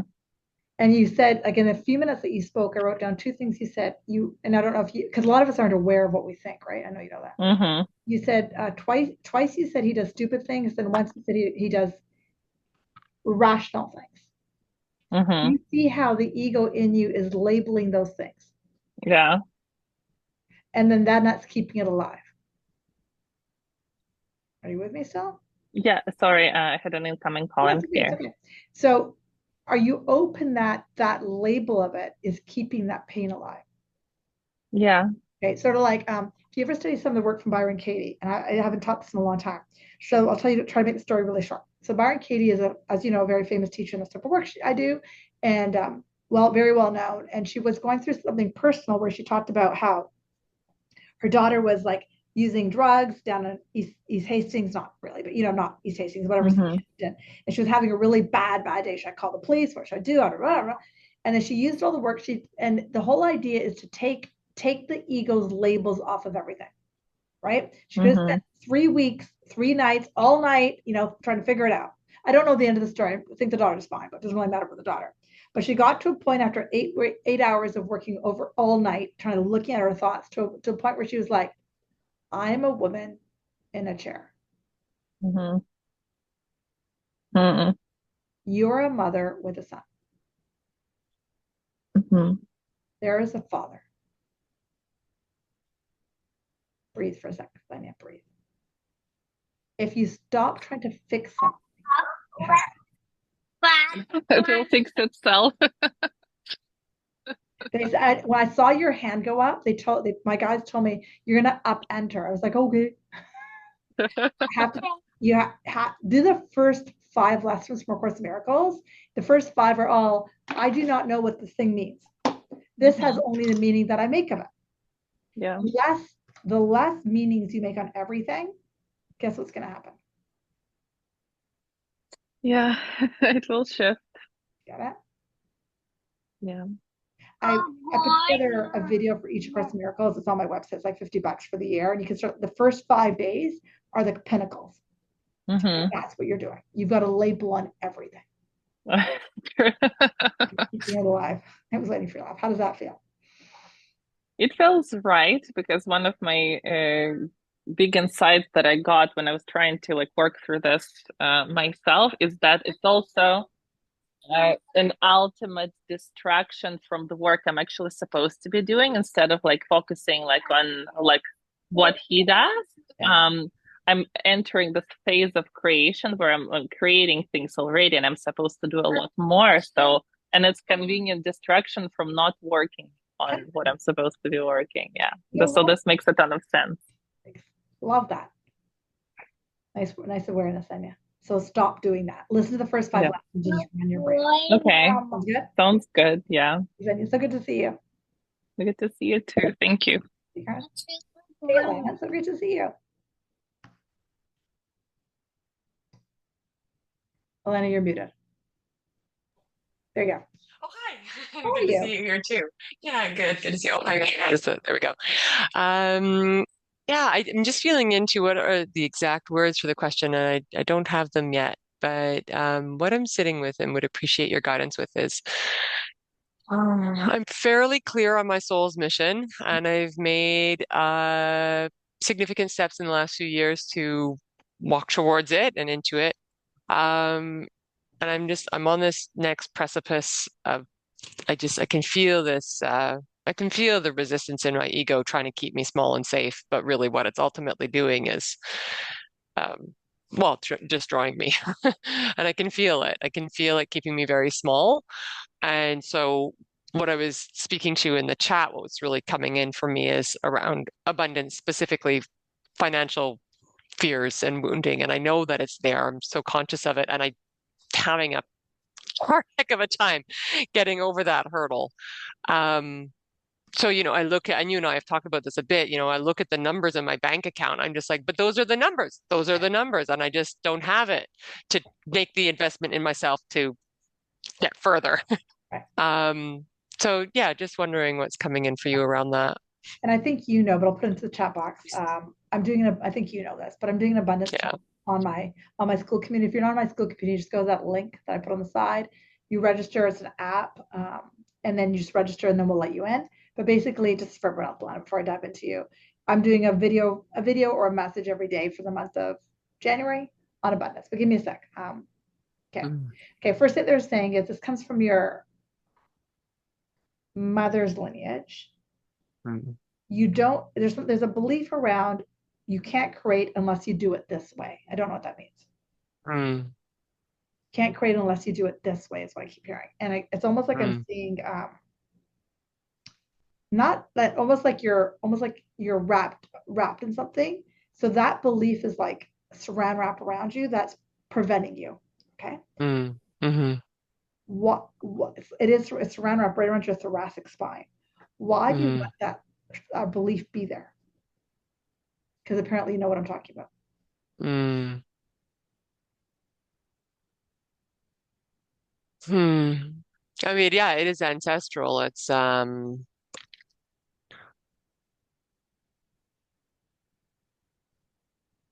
I'm tapping into my mom's mom, who I know is a guide of mine, and so it's coming from there. Um,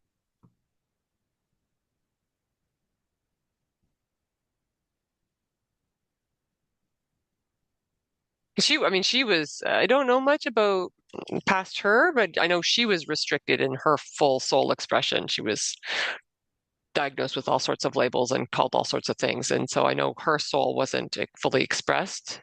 And yeah, that's what's coming in for me.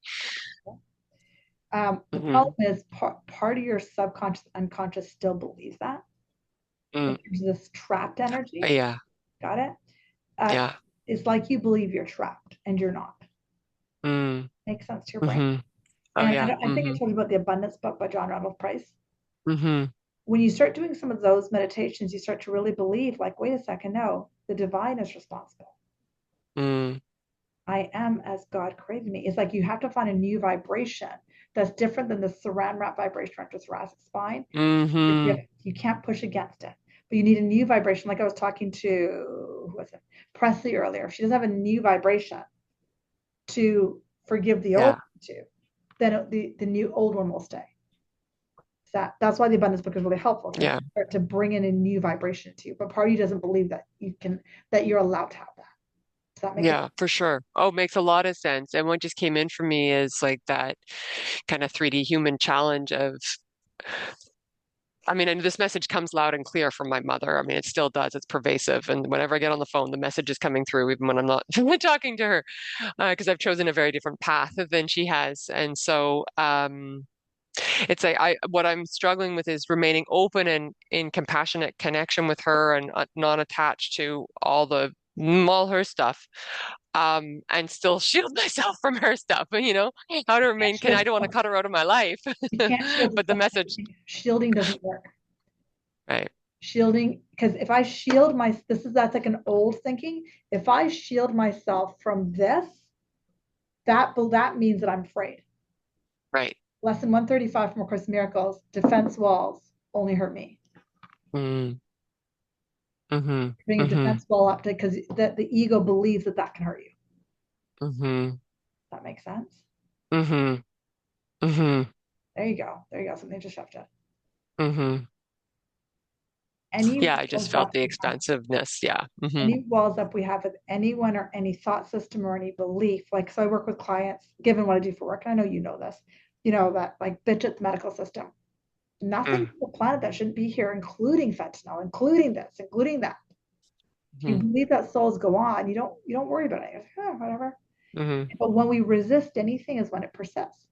Oh yeah, Carl Jung. Yeah, I often refer to his message there. Yeah. So why do you give her even the light of day when Mm-hmm. that thought system is in you, even if you block her, mute it, whatever? Mm-hmm. What's coming up for you there? Mm-hmm. Mm. Well, There, we because got the my ego's been conditioned to believe it. Yeah, and I do. Yeah, I mean, I'm quite aware of my ego, and it is very strong. Like it's especially around this. So, I've moved through so many big hurdles in this lifetime, but the financial one, this feels like this is my one of my last frontiers. Yeah.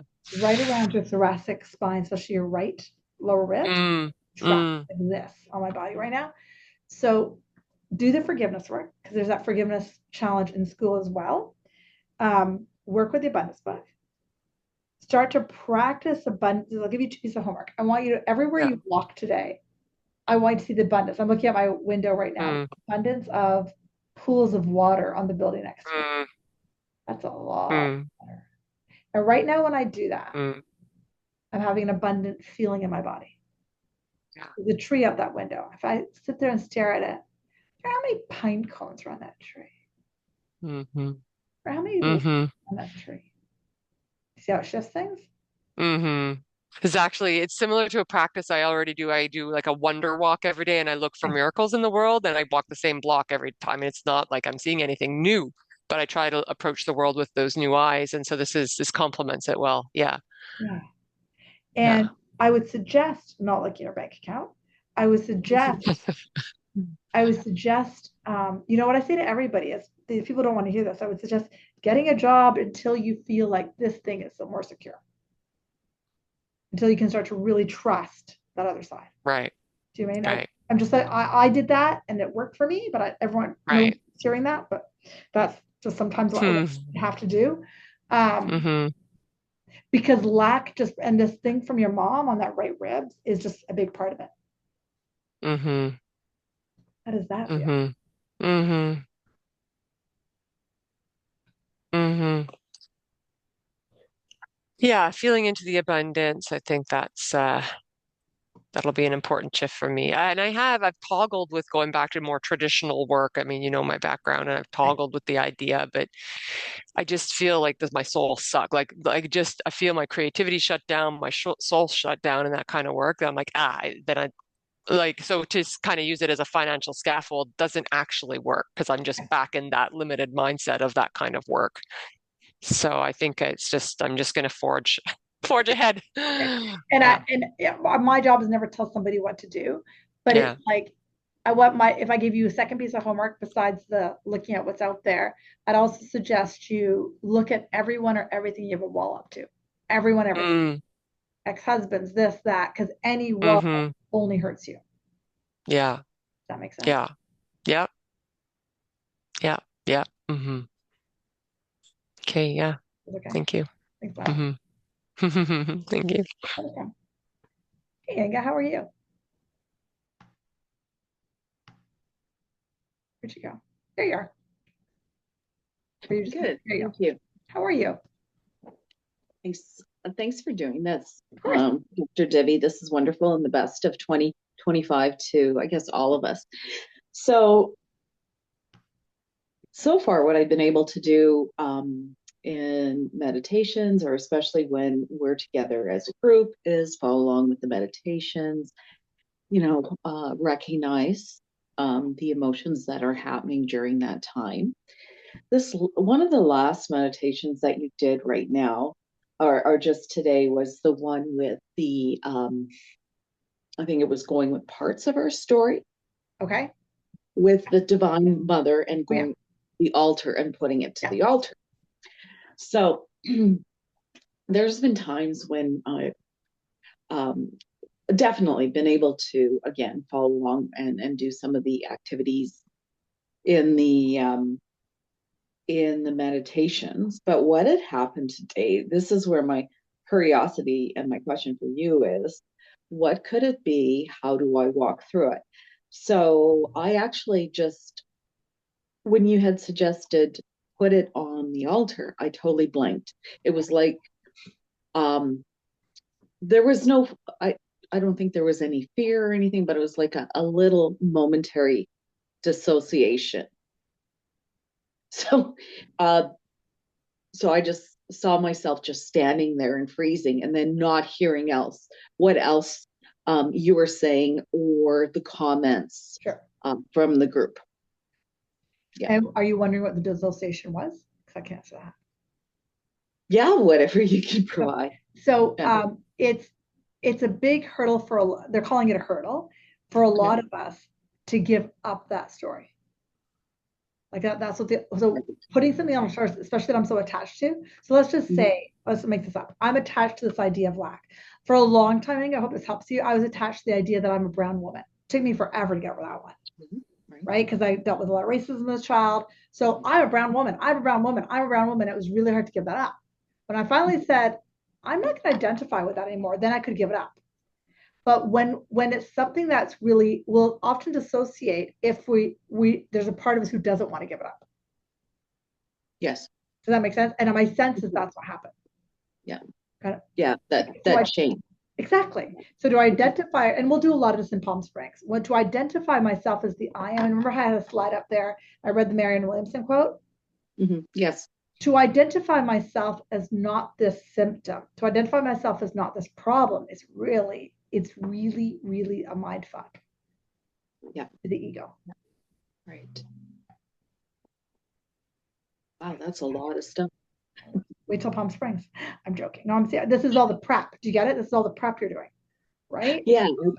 And the part that I really heard today with from Marianne's writings was the part where we make her, I can't quote it. It's okay.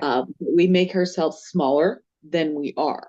We shrink ourselves or something in order to look less than or not as smart as or that sort of thing. So I really heard that. Thank you. And who but women do that? And I'm not saying men don't, but I think women, and I think everybody on the call, the second is a woman, if I'm not mistaken, that's our middle name.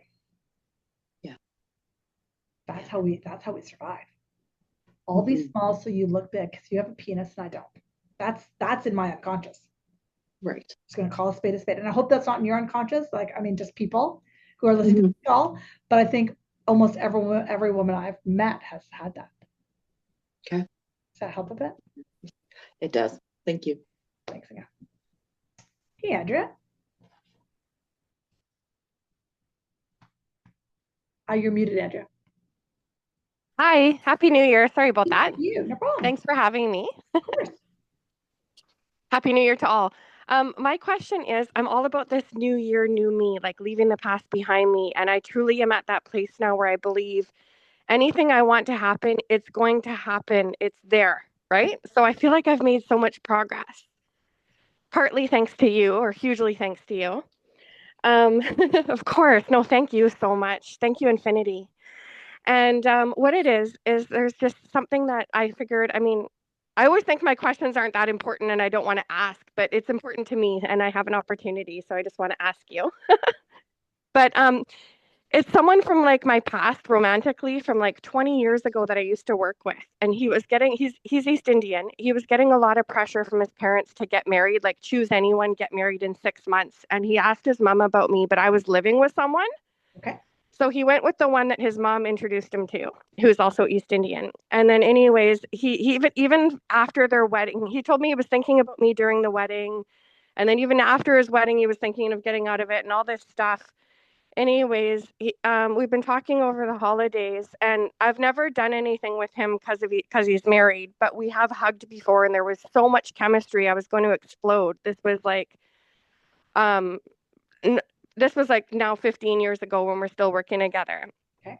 he came to see me for a walk a year ago and we just had a chat. And then now he messaged me over the holidays and now he said his wife's moved out into her mom's house in North Burnaby with the kids and it's just over. He's like, we're getting divorced. Okay. And so now I'm wondering if your guides have any guidance for me on that, just because I am feeling hopeful again now, but I'm at the same time, I'm just trying to do me, like take care of Andrea, keep focusing on all of that. And then whatever's happened will attract to me, right? Yeah, that's exactly what I'm getting. They're not giving me anything specific on this this guy. They're not giving me anything Okay. specific, but enjoy it, but don't like it's that whole thing that I know you know. It's like I'm just gonna live my life. And when you said that thing about I'm gonna just live my life and see what happens and not be attached, that's the key. Right. Key. So not giving anything good, bad, ugly. It's just like just live your life and let go. You know that expression, let go, let God. Right. That's the key. Okay. Thank you very much. Of course. All the best for the new year to you, and let me know how it goes. Okay. Thank you, Divvy. Okay. I'm hoping to come to your thing next week. I got to sign up. So, I'll be there next Sunday. Oh, it's Sunday? Okay. I think so. It's the 12th. Okay. Thank you for your time. Thanks, Andrea. Hey, Deborah, how are you? Oh, you're muted, hon. You're muted. There. Good. I'm good. I'm off. I think I'm on. Yeah, you're good to go. Yeah, I think I put my hand down once and I'm thinking, oh, I think you've answered it. You've answered it. Wow. Go for it. My same thing is just getting more in touch with my guides. And I think what you said today is just all your seminars last year, Divine Mother always showed up. I'm curious if you sense that's going to be a repeat since this is the big year. Well, since I didn't mention it, yeah. So I don't know if I told you the story. Was that the question? Sorry. Well, that's part of it. And then just the only ancestor that I think is that I can connect with, and I don't even know her because she died when I was probably 4, is my paternal grandmother. Okay. Yeah. But how do I go about connecting? But maybe you just said let go and let God. Maybe that's just it. Okay. There's also a paternal grandfather. Is he still alive? My paternal grandfather is not. No. He's also on that side. Like he's dead. He's dead as well. Yes, he's been dead for probably 55, 58 years. That's the one I saw the first when you said ancestors. If you read my writing, grandfather paternal side. Okay, I'm just kind of like totally stunned. Okay. He's the one who introduced me to some very horrific. Gotcha. That's what I thought. Do you want me to keep going? Yes, please. He introduced you to some stuff that you wish you had never been introduced to? Pardon? Did he do some stuff that you wish you'd never been introduced to? Did he introduce me to? Yes. It was horrific. Why do you think he's there? Take a breath, take a breath, take a breath, take a breath. Well, I wondered when you said him, like I almost fell off my chair.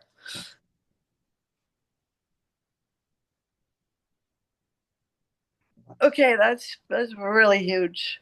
That's really huge. He's giving me the 8-letter word. He's apologizing. Apologize is the word. Wow, and I know what I do with that. But I know, but I maybe don't. Like, wow, this just. What's his first name? Gustav. He went by Gus. Gus. Yeah, he just said to me I was an asshole. It's true. He didn't know what he didn't know. Oh. He didn't know this impact it would have on you. He said I impacted her more than, and when you first, I literally, if you could read my writing, it was father, because so you're right-handed? Yep. Okay. So when you're doing readings, I don't know why I'm teaching this. Somebody was standing behind your right side. The right side is your masculine side. So that means it's your dad's side. Yeah. Got it? And it was a male energy. So right away, it's your dad's dad. Okay. Yeah. I knew right away. And I didn't know his name. I didn't know his story. Yeah, he just keeps saying I was an asshole. I didn't know what I was doing. I don't know if he just showed me an addiction history. I don't know if it was him or he showed me alcohol. So I don't know if it was alcohol he's addicted to or addiction of some sort. He was numbing a lot of pain, and it was his survival mechanism. There's part of him who wished he had died earlier. My grandmother died when I was 4, and I think he would come to. My dad got the home farm, and so he would come almost every day. But I didn't really feel like close to him. But yes, he felt the blame of his wife dying for sure. I know he felt the grief of that, Yeah. and would say it should have been him. But so whatever story or pain, Devin, you don't have to share that you've got that's hurting you. It's time not so much to forgive him, but forgive the pain, forgive that story. That's why he came at first. okay, Does that make sense? yeah, I think I have, but obviously when you said him, I just yeah, But you almost fell off your chair, right? Tells you, right? And how you connect with the other guides is sort of similar to what I said to Lana. Any block at all you have in your life will not let us connect to those ancestors. So if I have a block to my husband, I can't connect to the masculine side of me. I don't know if that made sense. Yeah. Right. So we have to do all that forgiveness work, and they're just. By the way, your whole room is full of energies behind you. And what I teach in my return to self class is fear is the only thing that blocks intuition. So okay. Fear can be anger. Mm-hmm. Does that make sense? Yeah, because I've been feeling that, like, okay, I think the liver is representing anger. Yeah. And so just lately, I don't know whether it was some work that we were doing with you, that you were naming these, the kidney or the liver and these things, and what the energy that was stored there. And so I have been asking, because I think I've deceived myself that I'm not that angry anymore, but it was never safe to be angry. So I think I've just have suppressed so much that, yeah. A lot of us do. A lot of women do that, right? Because it's not safe. Exactly. And so now this is going to loop back to your other question. So yeah, the Divine Mother will run every event I run. I have no choice. I jokingly say that. About a year and a half ago, maybe a year ago, I'm terrible at time. I was in Sedona teaching an event, but because of the nature of the event, I was also teaching, and Zenny, I think, was at that event, but I can't remember. I was teaching the event, but I was also a participant. I won't explain why. It's a bit of a story. So I was a participant as well as teaching. It was a bit complicated. And then I was in a sound healing session, and I was ending a business partnership at the time, a year and a half ago, with my old mentor. And I thought in my mind, I knew what was coming next. And so I was in the sound healing, and the Divine Mother came up to me, and I had actually never formally met her. And she came up to me, and she had my eyes closed, and I kept crying. I was moving through all this crap. And Inga, that's when I moved to the story of being a brown woman, was that sound healing. And so I gave up that story during that. And then she stood in front of me and she said, give up that business plan. You're meant to do my work. I'm like, what? Who are you? And then I came home and I did a retreat. I taught a retreat, and then she ran the retreat. And ever since then, she runs every event I do. Got it? Because as women, we can't reclaim who we are until we connect to her, whether it be women or man. So Chuck, who's coming to Palm Springs, for example, he came to Big White, and Presley's husband, Coulter, who came to Whistler, they have to heal their pain around the feminine as well, because it affects women and men. That's why I don't restrict my retreats to women only. Does that make sense? So yeah, she runs everything I do. So. Great. Because even the tears that I got today when I wrote that I was crying, and I thought, wow, that's nice. That's new for me, because I used, as a child, I cried all the time just at the drop of a hat, but I have not been able to cry for a long time. Thank you for sharing that, because you're giving yourself permission to tap into those emotions. And if the anger wants to come out, buy a punching bag, hit a pillow, scream into it, do those techniques, like move the energy. And then you might be blown away what happens on the other side. So. I always feel like in the past when I've tried those, I feel they're lame. I can't, because I can't get in touch, but it's probably just that I'm so freaking blocked. And let me teach you something, and I hope this helps. I might have shared this in the school container, I don't remember. If powerlessness is here and anger is here, the reason to feel the anger as fully as you can, give yourself permission, is because then when we feel anger, then this is the key. We don't want to stay angry, and no one does. From anger to love and joy is a really simple technique. The only reason I'm angry, the only reason, is because I have forgotten that I was a child of God. You forgot that you were safe despite Gus being an asshole. But moving that anger is like a physiological thing. Then you can, when you get angry, then you just lie down, oh, I feel better. That's when the forgiveness will work. I'm going to forgive myself for forgetting that I am. And for a woman, I'm making this up, this isn't you. Let's just say a woman was raped by a man when she was younger. I'm making this up. Then she feels powerless. Then she gets angry at him. And then she feels guilty and powerless. She just stays looped here. But when she gets angry and she holds it and she understands this work, then she can forgive herself. Goes back to power up here when she realizes, when she forgives the story that she was hurt. She forgives the idea that something could have touched her, because she is more powerful than that. And that's how, as women, we will reclaim our empowerment. I don't know if that made any sense what I just said. I know it made sense because I know you always talk sense, but there was so much clatter going on of all different things that you were describing that were popping in, that it was very clouded in my ability to hear. Amazing. So it'll get recorded and you can listen to it again, but It really can only make sense. We give ourselves permission to feel that anger. Okay. And I understand like what happens, I would describe it as like a lid on a pan. The lid from the unconscious goes, well, what's the point of that? This is not ladylike. There's no point in this. And then it just puts the lid on it. And then it can't release. But then when you release it, it's like, that was a bullshit story. I fucking rock. That's a bullshit story. I'm up here. And that's how you move from anger to power. Okay. Make sense? Good. How about that? Seminar. Happy New Year. Happy New Year. Thank you so much. That was a major breakthrough. Of course. Karina, how are you? Hi, Dr. Divi. I'm doing well. Thank you. Amazing. Thanks for doing this. I actually felt like you were speaking to me when you were speaking to Deborah, so it might be the exact same thing. But for me, I did find it hard to visualize the ancestors and the guides. But then when you said Divine Mother, I did see her coming through. And I was wondering if that was because I feel like I've been very disconnected from my guides ever since I ended my last relationship, which really like rocked my world. So was just kind of wondering if you saw anything for me. It's about trust and the Divine Mother you trust. But it's like, if you can trust her, then you can trust yourself again. I don't know if that made any sense what I just said. Yes. And that's where your biggest gap is trusting yourself. And that's how you're going to heal from whatever that shitty relationship was. I don't know, does that make any sense?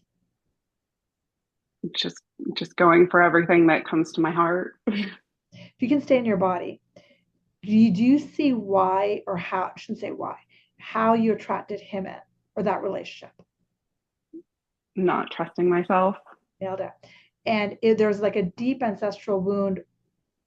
I was going to say from your grandmother, but it's also from your father.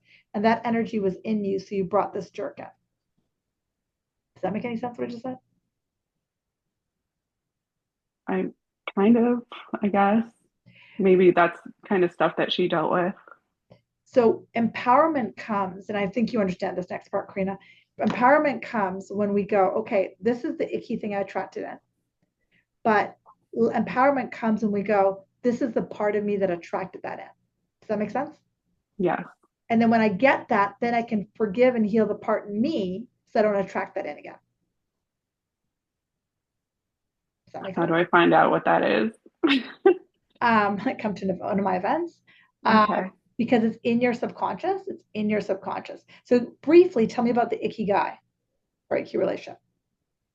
I mean, he seemed completely perfect. And at the very end, I found out he was completely narcissistic with multiple relationships. I felt it in my gut since I first met him, but then he like didn't want to let go of me, even though he was cheating on me left and right. But our relationship, when we were face to face, seemed magical. Where do you live, Karina? Nashville. Okay. So either come to Palm Springs or I was teaching in a return to self class literally last week, this concept. Me and you are like almost sisters with different mothers. A lot of sensitives attract narcissistic partners. Okay, are you with me? Mm-hmm. And a lot of us attract narcissistic partners because we have an energy that feels small on the unconscious level. So unconsciously we feel small, or we're trained to feel small. So we'll bring in a partner who not just love bombs us, but also looks magical. Does that make sense? Mm-hmm. But this partner we brought in, this guy that we call narcissistic, whatever word we want to use, is only here to be the, excuse my language, assholes that we perceive them as, so we can see that we gave up our worth so we can reclaim it. But we can't reclaim it by being mad at them. And we can block them. We don't talk to them ever again in our lives. We're not talking about that. But it's about going, oh shit, it's just because I forgot who I was. And that's what you forgot from your grandmother. Okay. Does that make any sense to your brain? Yes. It's a big one. It's big in your subconscious. And Karina, I get it because I have the same wound. And I jokingly said to my return to self class, I looked at my relationship history. I'm married, and the two men I married were exact opposites of men I've dated. And when I looked at the men I dated, which were like these amazing relationships, they were all the narcissistic partners. But then when I got married, I made a very conscious choice to choose the opposite. I shared this in the return to self class, and the women all said, "Oh my God, that made sense. I did the same thing." And I'm seeing it as a trend that women do. Make sense, Karina? Yeah. But there's only one reason you're on the call right now, whether you know it or not, and that's why you saw the Divine Mother, because she's the only one who can help you heal that small wound inside you that you're tiny. Okay. Yeah, you got that. How does that feel? I feel calmer. Amazing. Yeah, and if you can come to Palm Springs, we can totally shift this for you, because it's that small part of you that will then leapfrog you to the next part of you. Okay. Make sense? Thank you. I'm so Yes. excited for you. I love that. Thanks, Karina. Thank you. Hey, Nina, how are you? I'm good. Hi, how are you? I'm good. How are you? Good. I don't even know if I really have a question. Okay. Because everything you said actually with the just resonated. But I guess what was I going to say? I think with the abundance challenge, where I'm sort of actually today is where you say where you see the lack. And Okay. I was actually reading Chuck's comment, and he said, well, anyways, for me, where I see the lack is definitely in the material, like in the physical things that you can touch. But I feel abundant in the non-physical. So I feel like things are moving and shifting. But so I think, and I'm definitely, and this is like my resistance, and I think this is why it's coming up over and over. And it's also kind of related to the Palm Springs, because I really want to come, even though if I can come, or I am coming for only the 2 days.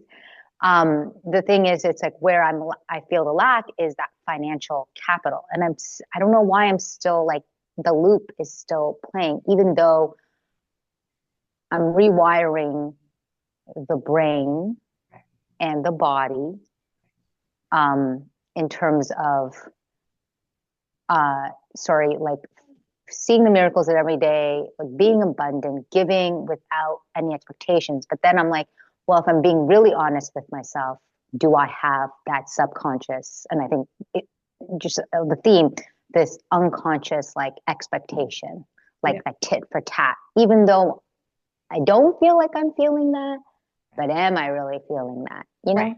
Yeah, totally. It's like, where's my stuff kind of conversation, right? Right. And what I would love you to look at, because you're super advanced, we hung up for together. Yeah, you know how I described the ego today as the mental mental definition of anything. Yes. Right. So do you see how that's the ego? Yeah, because it just tries to, even in the meditation, you said that it's like, yeah, it tries to control. It wants to label everything. 100%. And the pictures they're showing me specifically for you is, I want you to imagine that you're in the universe, and you're like seeing all the stars and the moon, and you're on a rocket ship, and you're just like, wow. Go there. So stay there, keep your eyes closed, keep breathing. You've heard of the concept that this is an illusion, this is a dream, this is not real. You've heard that concept. Mm-hmm. Stay in the stars. The only thing that's real is out there. There you go. Stop looking back here. Stay out there. Stay out there. stay up there. The only mind fuck is believing that that's the only real thing. Stay in your body. I'm going to tell you, and you can open your eyes whenever you want. Yesterday, one of my clients urgently called me at 2 p.m. He was like freaking out. Lovely, like an amazing guy. He did ayahuasca. I think it was the second. I don't know how many sessions he has done. He's done a lot. And he said, Tiffy, I saw God. I saw the universe. I was like, that's so amazing. He said, I felt, but then the last ayahuasca, he's like been falling apart. He's seeing every bad shadow. He said, but I saw this beautiful thing and I'm seeing the opposite. I was on FaceTime with him. He's puking and he's, purging. And I said, that's the opposite. So like when you look here, you're going to see an unreality. Only look for reality. Stay out in the universe, stay out in the stars. Look at the mental preoccupation with labeling. There you go. How does that feel? That makes sense. And you're right. It's like a minute. I could feel like today when I was in the morning, when I was trying to meditate, I could feel myself it was so weird. I would just kind of like doom scroll and compare and go back to the shadow. But then I had to reel back in and re-listen to your voice. And I would like come in and out through that. Like I've just been seeing a lot of black and swirling, which I think same as the star and moon analogy. Totally. But today I just felt like, but then when you said Palm Springs, I felt it in my gut. Like, I'm like, I gotta go. Like, I need to be there. That's like what I want for my 40th, this next decade of my journey and beyond.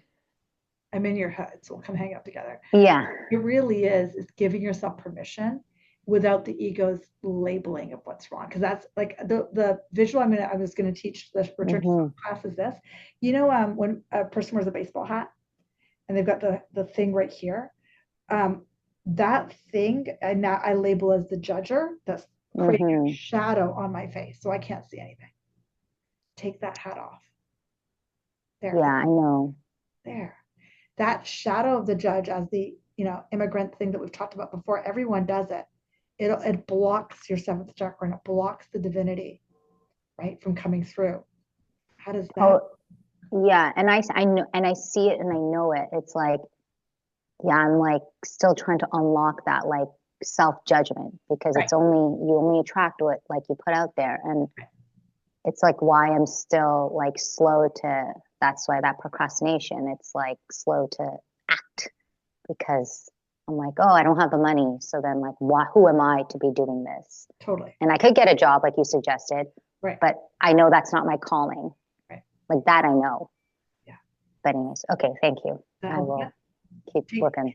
For like an hour, take the hat off and see the freedom there is. Okay. Okay, thank you. All right, let's do a closing meditation. Go ahead and close your eyes. Just take a few breaths and bring in our guides and our divine support team. There you go. The only real thing is love. Nice, Louise. See if you can find that. The only real thing is love. And as I focus on the love and the truth of who I am, then I can heal those patterns. Lack of smallness, of insecurity, of not enoughness. After 5 or 10 breaths, there, feeling the mother energy all around us. Nice. Now when you're ready, go to open your